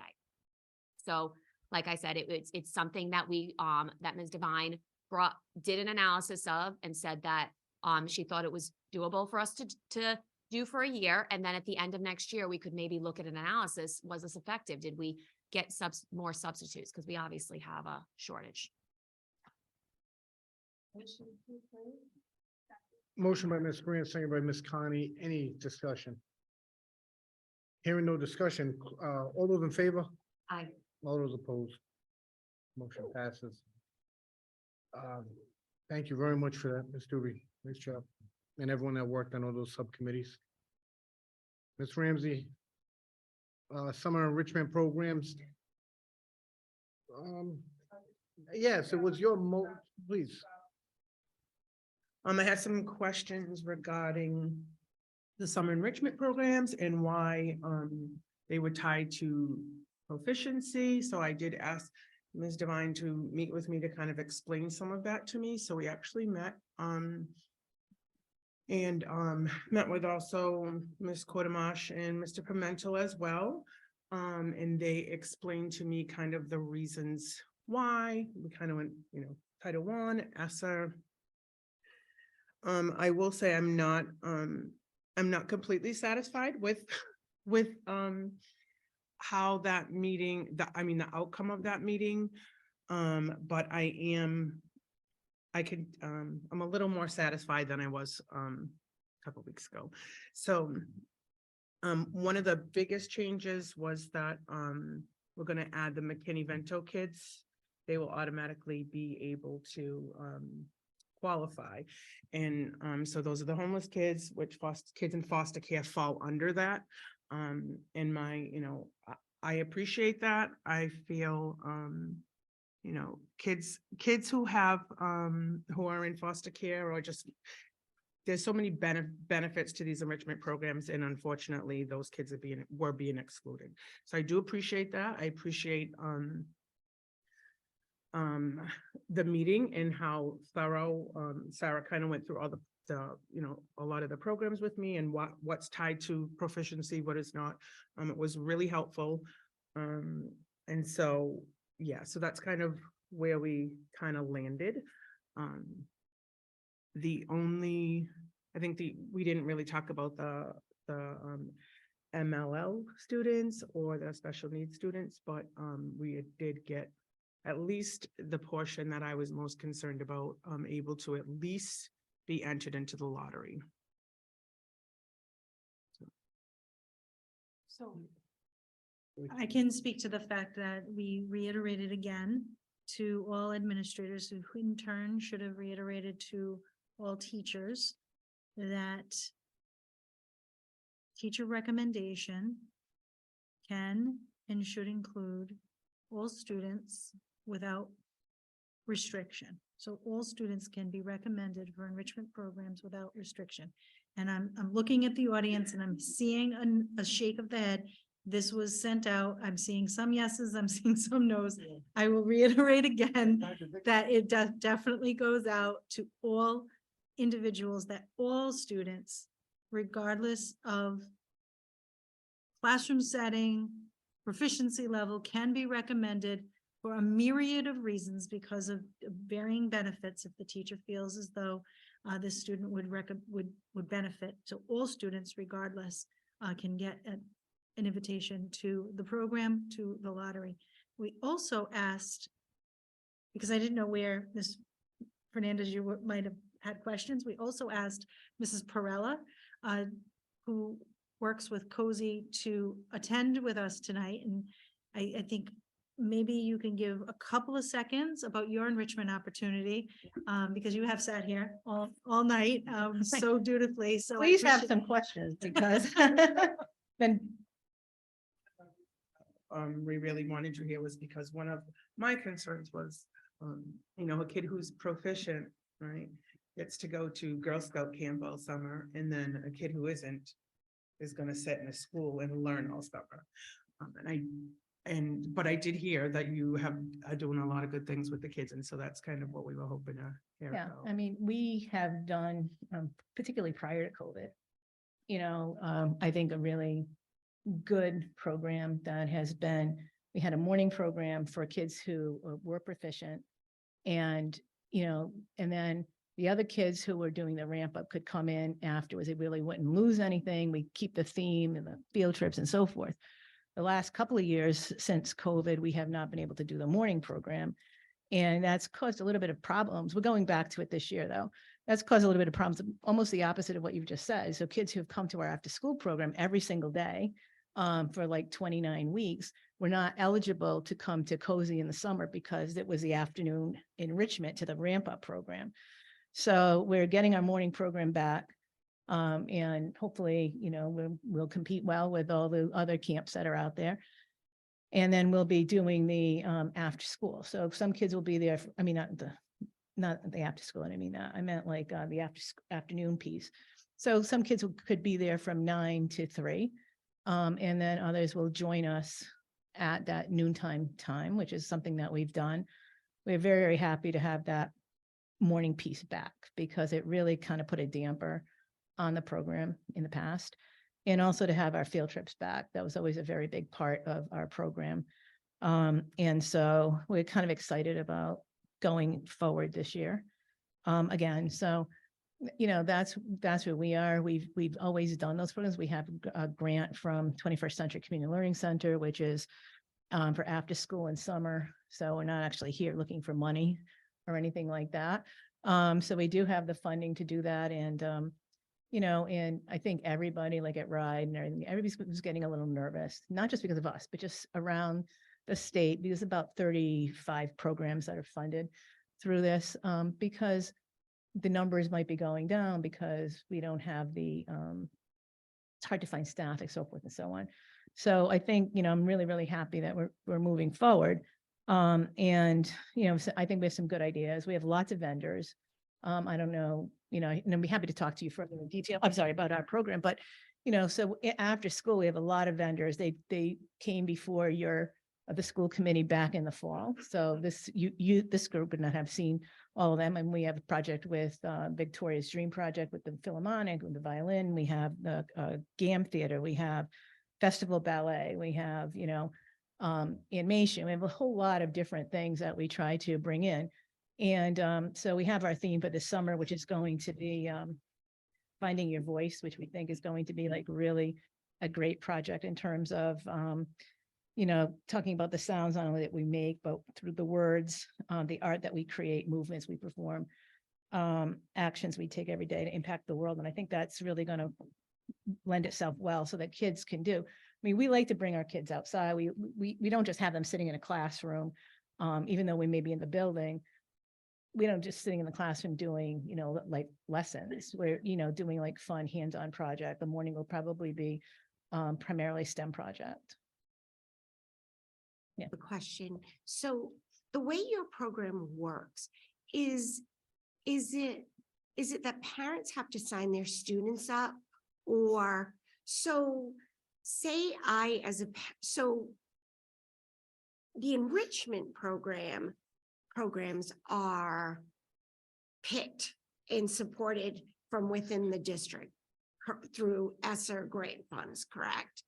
But if my daughter was in 3rd grade and I wanted her to go to Cozy, but in real life, she has a one-on-one, do I provide that? So because I know Ms. Ramsey just stated that, the programs they're open to everyone, but if this isn't really a part of the school, but the parents have to come to sign the child up, does the school district provide the one-on-one?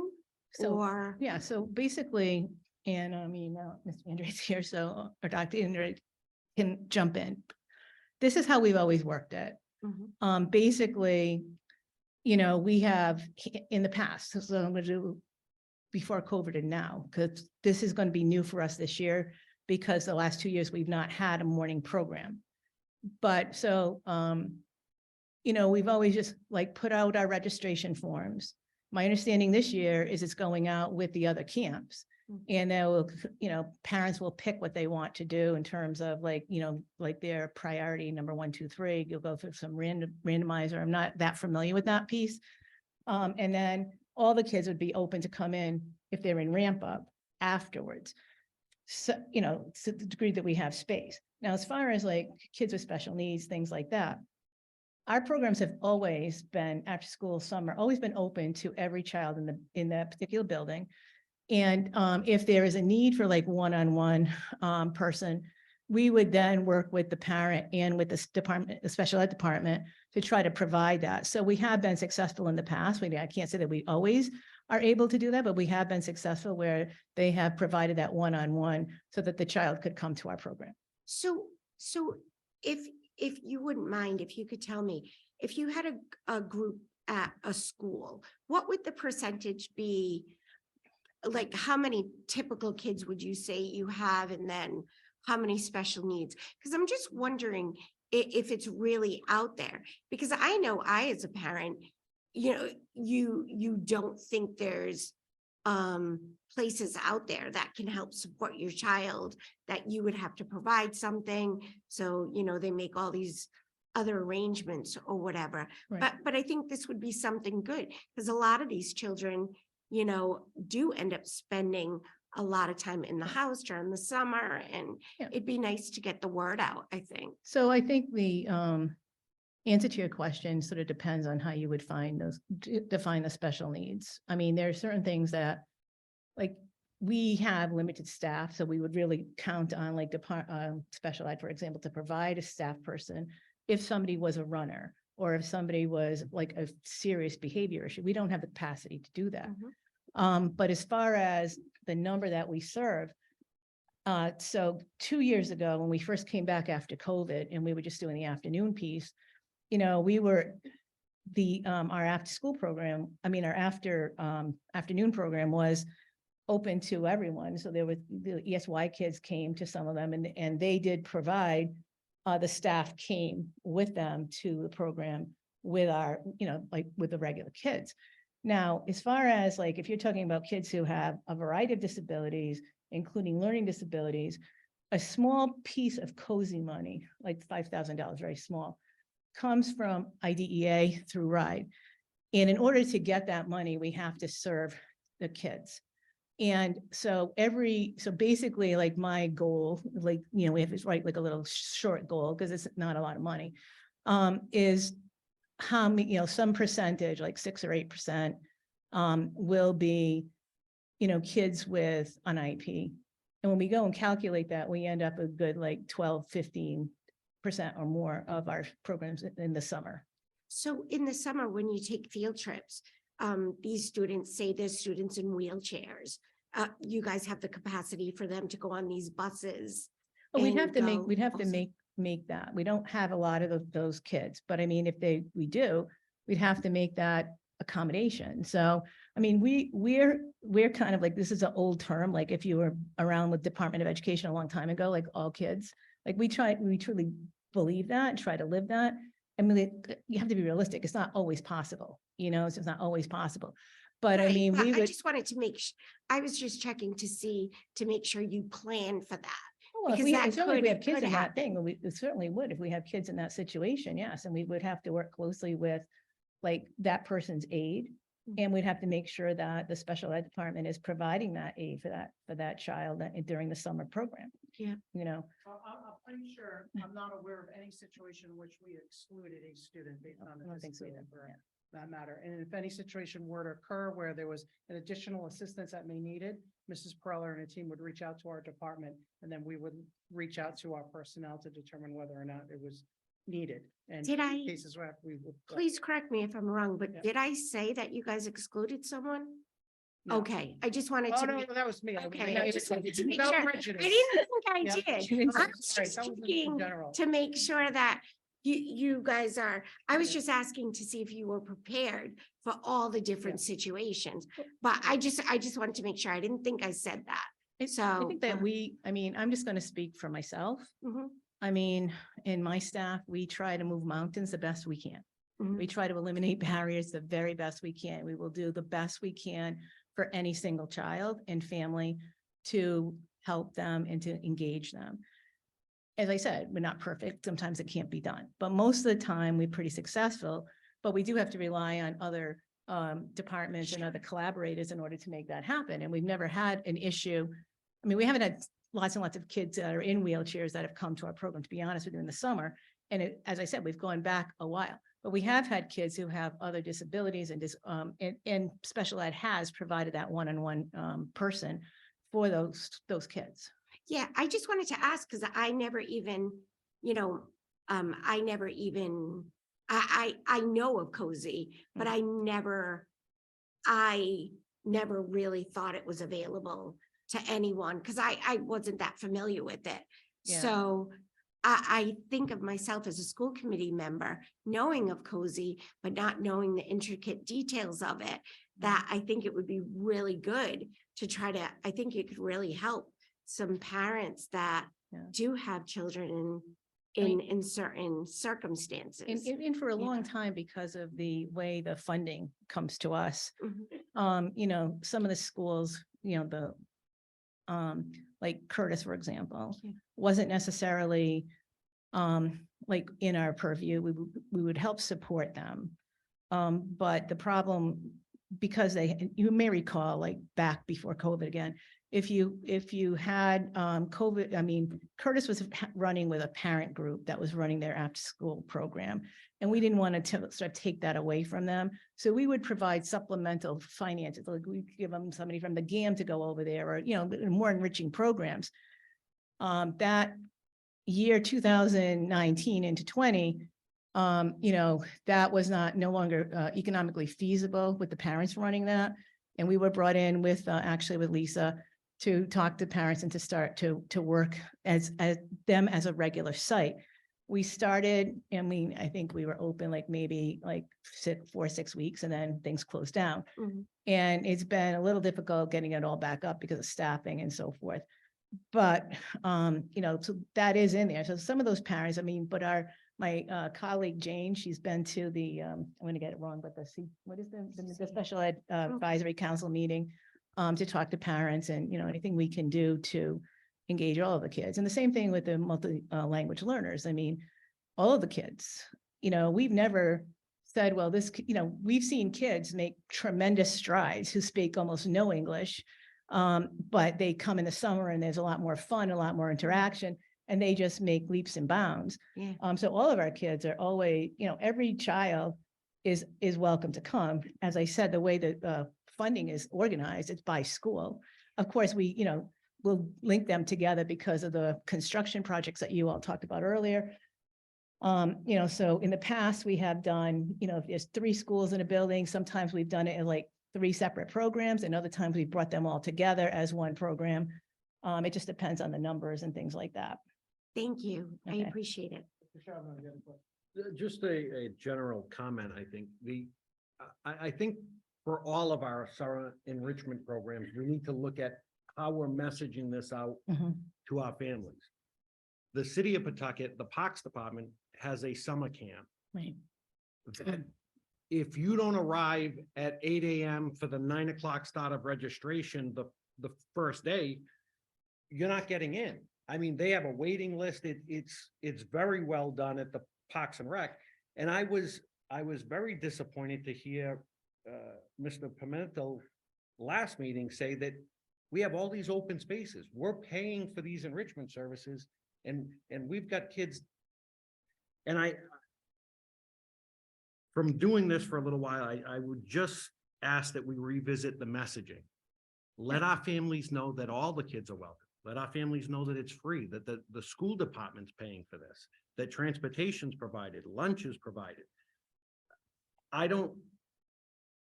I think the disconnect in the results I see at the city-run park and the participation in our summer enrichment programs, there's a wide range there.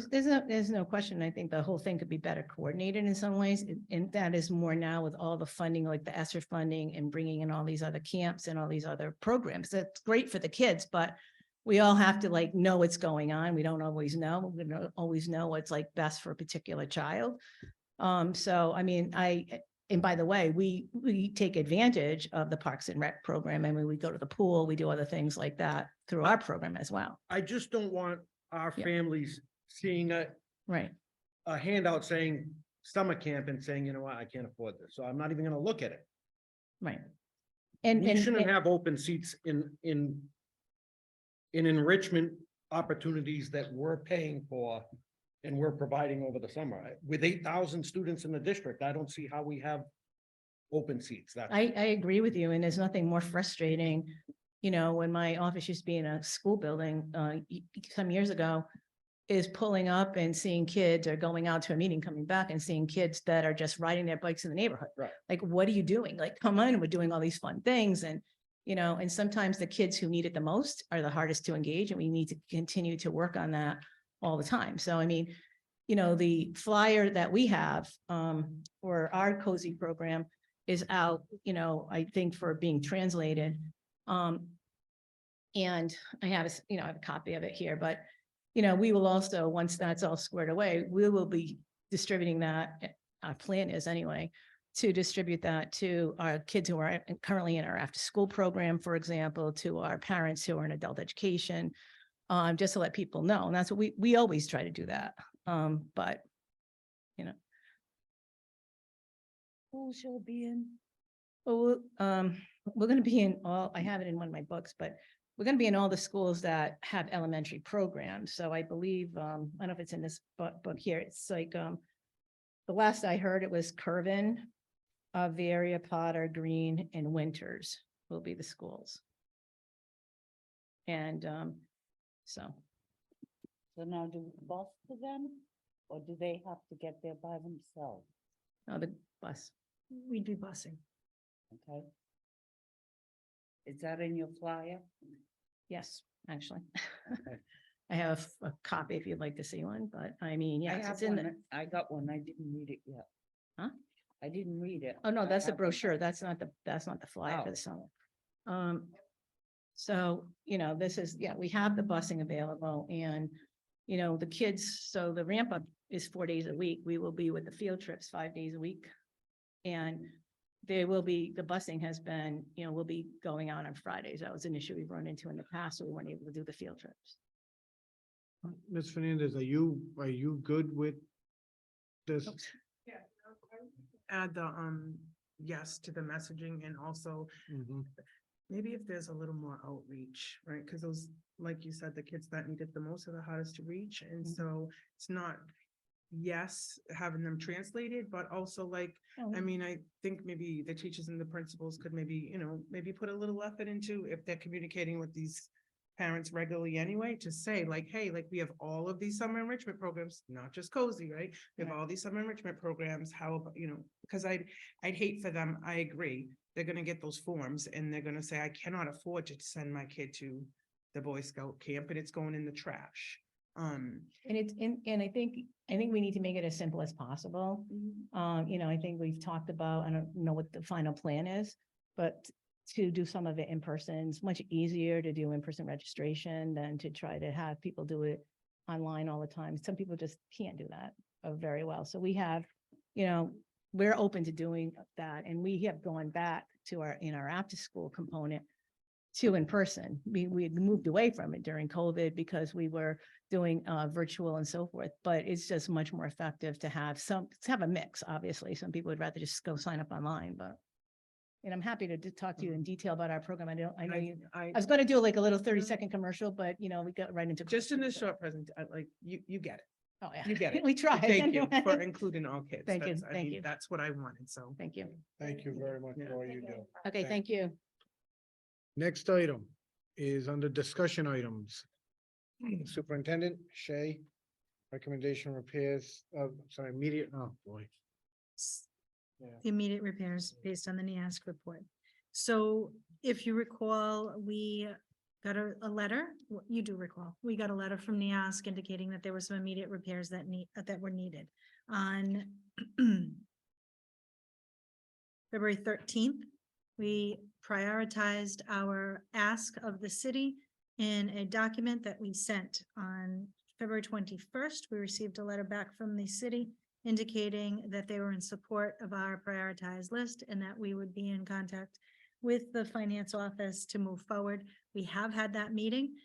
John is well on his way to working on those prioritized lists. And he has put together a short timeline for us, so we know what the first round of prioritization is going to look like for Shea, and we have starts as early as this month, right? Yes, it's, well, I had specifications worked out for the roof repairs over the auditorium, because the key to NIASC was getting our auditorium open again.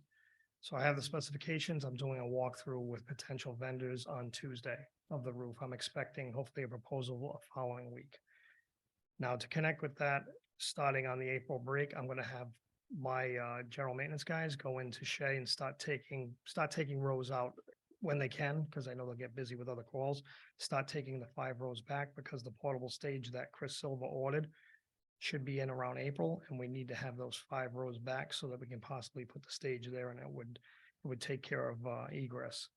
This summer, as you know, there's fire code upgrades going on there, but if we're looking long-term, roof replacement itself, if we're gonna start moving on that, we usually do that in the fall, if we're gonna do roof project for the following summer, because right now it's too late to do any kind of roofing project. But if you do the roofing project, I had specs drawn up, Shea full roof replacement is 3.2 million. That's no soft costs included, but it does have a contingency of about 300,000 in it. Now, that does not include work over the stage. As you know, the stage was shut down because of the ceiling tongue and groove concrete. So that's probably going to be an estimation of probably 1.25, maybe 1.5 on top of that. So you're probably talking 4.5 million for the entire roof. If we bring it to facilities or we talk with the school committee, we can start work on that and make sure that that kind of stuff gets worked on. We have some fire suppression system going in, which isn't connected through NEASC, but that's connected through the plan of action. That will be next summer. And we also have additional upgrades the summer after that, which is 2025. Now, the big ones for NEASC was auditorium, electrical, and heating. So we're going to have to obviously sit down and figure out what the next thing is going to be, because if we're going to do the roof, that can be next summer. If we're going to do electrical and how we're going to do it, if we're going to do it in sections, that will also have to be discussion with the committee. And the heating, that was a bigger ticket item, I believe, than the roof itself. You're talking probably in excess between $6 to $8 million. So immediately, what we can get the roof repairs done, at least to get them open. So I'm hoping to get that done hopefully by late April, early May, depends on the availability of the vendors. And then us taking the chairs out, I'm hoping to get that done. And if they want to, I know they have a fashion show and it's big there, maybe we can hopefully get that planned by the end of the year that they can be back in the auditorium. Agenda items, Mr. Charbonneau, go ahead. Thank you, Mr. Chairman. So we've received the commitment from the city that they are out to bond for the 10 million. The letter from the city to move forward with our prioritization list, yes. Right. The letter you're referring to was the letter that was sent to all of us, correct? That I had a question about last week, and you said you were meeting Monday. We did meet on Monday. And at that meeting, were we authorized to go out to bond? Is the city going out to bond for 10 million? I mean, we have most of the work for Shea planned, drawn up, right? Because we were gonna renovate the whole thing. We had architects in there. So we should be able, with the availability of labor, hopefully, we should be able to move on some of these things fairly quickly. You would hope with Brewster Thornton was the architect of record. You would hope that they would have availability, but they already have all the schematics, all the drawings made up. Correct. It's just a matter of, like you said, the workforce and materials. But if we, right. So a lot of the design work has already been done. If we find a Marin or a Tower or somebody to say, we can get going on the heating system this summer, do we have the availability of funds from the city for the 10 million?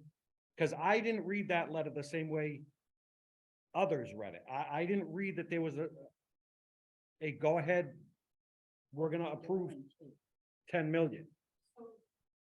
We prioritized the list. Really, we wanted 22 million, right? So that's what we really want, but we prioritized it in chunks for the doability of the projects in an amount of time, so the bond can cover it. So we went after 10 million, back when Derek Osterman gave the presentation at the podium, we talked about 10 million. In that first round of ask of the city, the 10 million, it was the roof repairs. It was the staging and getting the seating out, and the hydraulic concrete to fill the holes and things of that nature. And we also asked for the fire safety system, which came to 10 million. Including soft costs for priority 1. We're doing that first. So we have. Safety system. I'm confused about. Didn't we have an item to move money from Tolman for Shea stabilization and? That was.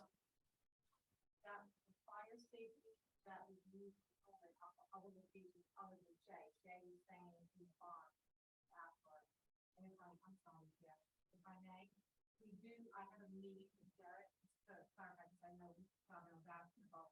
I completely understand the letter did not say the 10 million, but I have a meeting with Derek, and then you walk the city to give her the cash flow of how much the bond. So yes, it's clear that we need to pay bond so that she can bond it properly for those, that kind of. Okay, so we're gonna provide for the city the spend, right? But, so we're using the prior documents for Brewster Thornton, or how are we gonna provide the city? Because all I see here is this is us kicking the can down the road again, another 6 months and.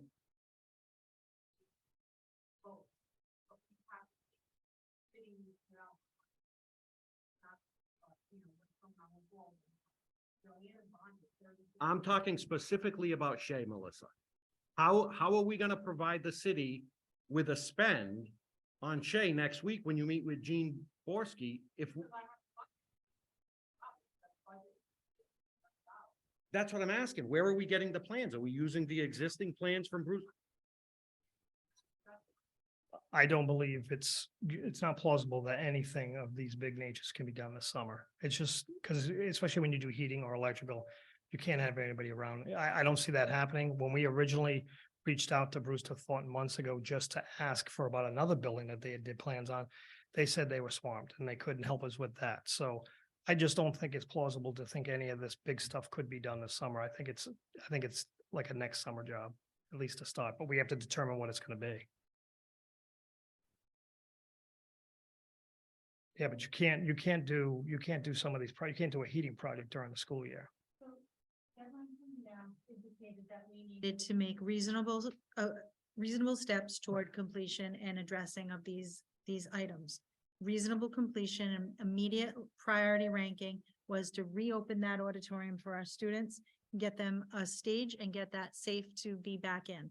We broke down the roof repair into chunks so we can fix the immediate roof over the auditorium, not the stage section, right? So that's why we're getting that portable stage to be in front of the stage so we can reopen the common area of the auditorium, bringing back 3 rows of seating, repurposing those seats to some other broken items. So we optimize our seating in the auditorium and get those high school students to have use of that auditorium again. That was Stage for graduation because the city stage is a mess. the portable stage was purchased with the adjustable legs, so it could also go and be housed as a stage in the middle of in the auditorium. And then for graduation, it goes out there. So it was a kind of a double use, but it has the adjustable legs, so you don't necessarily need to grade out the entire auditorium floor, which has a slight grade to it. So when we documented all of that back, when we voted to send the 10 million request to the city, we had that in the document, and Derek outlined it, and we had it in the document that we provided. And then, so we can't do the whole roof right now, but we're going to get them in increments. So that was number 1, get them back into that seating area, back into use of that. And then also move forward with the fire safety system throughout the building. I'm concerned about the stage thing. So we're gonna put a portable stage in front of the real stage. How are you gonna keep high school students? We can't even get some of them out of the stairwells to go to class. How are you gonna keep them off of the stage where the above isn't safe? Once we block it off, yes, then it's an administrative issue as far as letting the kids in, but right now, there's no kids in there. But that's been blocked off for the past few years. The stage itself is the problem. You don't want to go on the stage, but you can still safely put a stage in front because they're 2 different roofs. It's one roof over the stage, and then it's separate over the auditorium. So the city inspectors are gonna let us go in there and have a roof or a ceiling, which is maybe how many feet past a portable stage with people on it? to this point, when we originally had a problem with the stage, we had pieces of concrete coming down. So we ended up getting an engineer and an architect who told us that the ceiling needed to be replaced. At this point, we haven't seen further evidence of chunks falling down since I'd say at least 4 years. So as of right now, I check periodically. I have not seen anything on the stage. It's other than little pieces here and there. Can I give you 100% guarantee that it's not going to fall at some point? No, I can't give you that guarantee. It just doesn't sound safe. The plan. And I think if it was presented to us properly, like Mr. Charbonneau said, it wasn't presented to us properly. It was presented to us as a committee, as a stage for graduation. Nothing was said about it being used as a stage within the auditorium. Back when we presented this to the committee, when you voted to ask for the 10 million of the city, the document said, remove the seats will be used, purchase and erect a portable stage at the front of the auditorium. This staging will be used for the Shea graduation at the Max Reed Field, as the city's borrowed stage is no longer something that can or should be used for safety reasons. This will give the school a safe area of assembly until the unified high school is completed, and will also offer a viable area of assembly for the next group of students to occupy Shea High School. Please note, there is no issue with egress or ADA concerns with this plan. So the question I asked, which she didn't answer, was, is the inspector going to go into that auditorium and okay that and say that that's safe? You mean the inspector for Pawtucket? Yes. I can call him up and have him come in. He does our buildings every year. And every year he's come in, he's never said one thing about it, knowing that they were using that auditorium up until the fall of this year. He gives us a write-off every year. That's his job. He has to inspect all my schools. If you would like, I could reach out again and have him walk again. Well, I'd I understand if where you're you're gonna coming do from. do the setup and show them what the setup's like, Well, and we could- have them see it with the setup, you know? it ended up being 2 reasons why we wanted to use the stage. Obviously, we were originally buying it because we needed it for graduation. And we were saying we could use it for this purpose. The main reason we're doing the roof is because we wanted kids to at least get back into that part of the auditorium. Then the stage part came in because it was separate roof. It's further apart. You have a huge beam that runs that separates the 2 ceilings. One is a lot higher than the other. And by determining that, they've been in there the whole time, and I don't see there being an issue, but if you would like me, I can get the building commissioner to come back out and look. Just a comment, Mr. Chairman, that with all of the concerns expressed by NIASC at Shea, I think we're taking the cheap way out. I think we're doing something that, we talked about electricity not being able to sustain portable heaters and laptops and Chromebooks. And we're gonna fix an auditorium roof that's been out of commission for years already.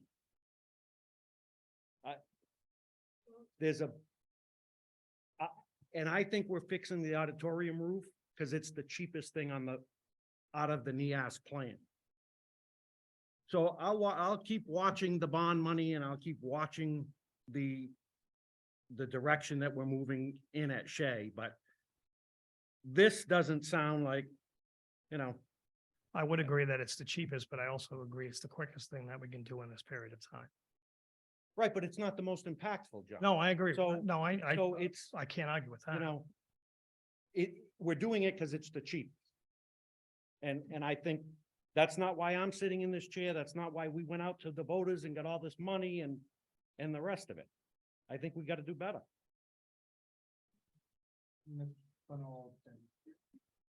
Question, Mhm. if Brewster Thornton is so busy, are we going to have to get a new architect to give us plans to do the work that we need? No, I believe we own those plans. I Do mean, we own them? Yeah, well, we paid them to do it. If we asked for them, they should give them to us. We need to. But it would be confirm that. easier, obviously, to use the same architect if possible. Yeah, well. I want to speak to the purpose of why we went after the prioritization that we did. It was not just some random people. It was a group of stakeholders at the school, the teachers, the administration, central office. And it was a profound ask that the very first thing is that we give them access to a place of assembly as quickly as possible. That it was going to address many, many concerns, and to have a high school without a place of assembly is, it's not okay. They do a lot of things together, and it really speaks to not being able to assemble your students and have community building activities and celebratory activities in your school. So that's why we went after that. Is it the most attainable at the start of it? Sure, it's something that could have been done in increments. And to speak to the roof as a priority area, the roof covers everything. If your roof is leaking, then there's absolutely no point of replacing other things until the water stops leaking. So the roof is, I would think, in the group that got together, a very important component. And then the fire, well, that's just a life safety ad that we needed to do. So these were not taken lightly, and they had a variety of stakeholders that worked to address the priority areas. I just wanted to be clear, we weren't looking at the monies, because if you took the 20 million that we originally wanted and we break it down, they're almost equal in terms of cost. The two sets of priority areas that we divided the document in back in December for your approval. Are we replacing the roof or are we just fixing the section over the? No, auditorium? I'm just doing a repair of the section over the auditorium right now. Until next summer, which is what you said, the roof. Well, that's what I'm saying. If you were gonna do it, if you're gonna do the whole roof, that would have to be next summer, and that Right. includes the stage. But repair. that's not planned for in this. In the 10 million, yes, sir. Oh, no, Yes. in the 10 million, yes. I know what you're saying, Jamie, and I know it's late, but he's asking, is the roof getting replaced? And you're saying no, the answer is yes. I'm saying we. can I make shouldn't that be the one next- answering this, but the answer is Yes. yes, the whole entire roof is being replaced under the $10 million. But next summer. Yeah, time-wise is something different, but Jay, I know what you were saying. the auditorium. You were hearing it's only gonna be one patch.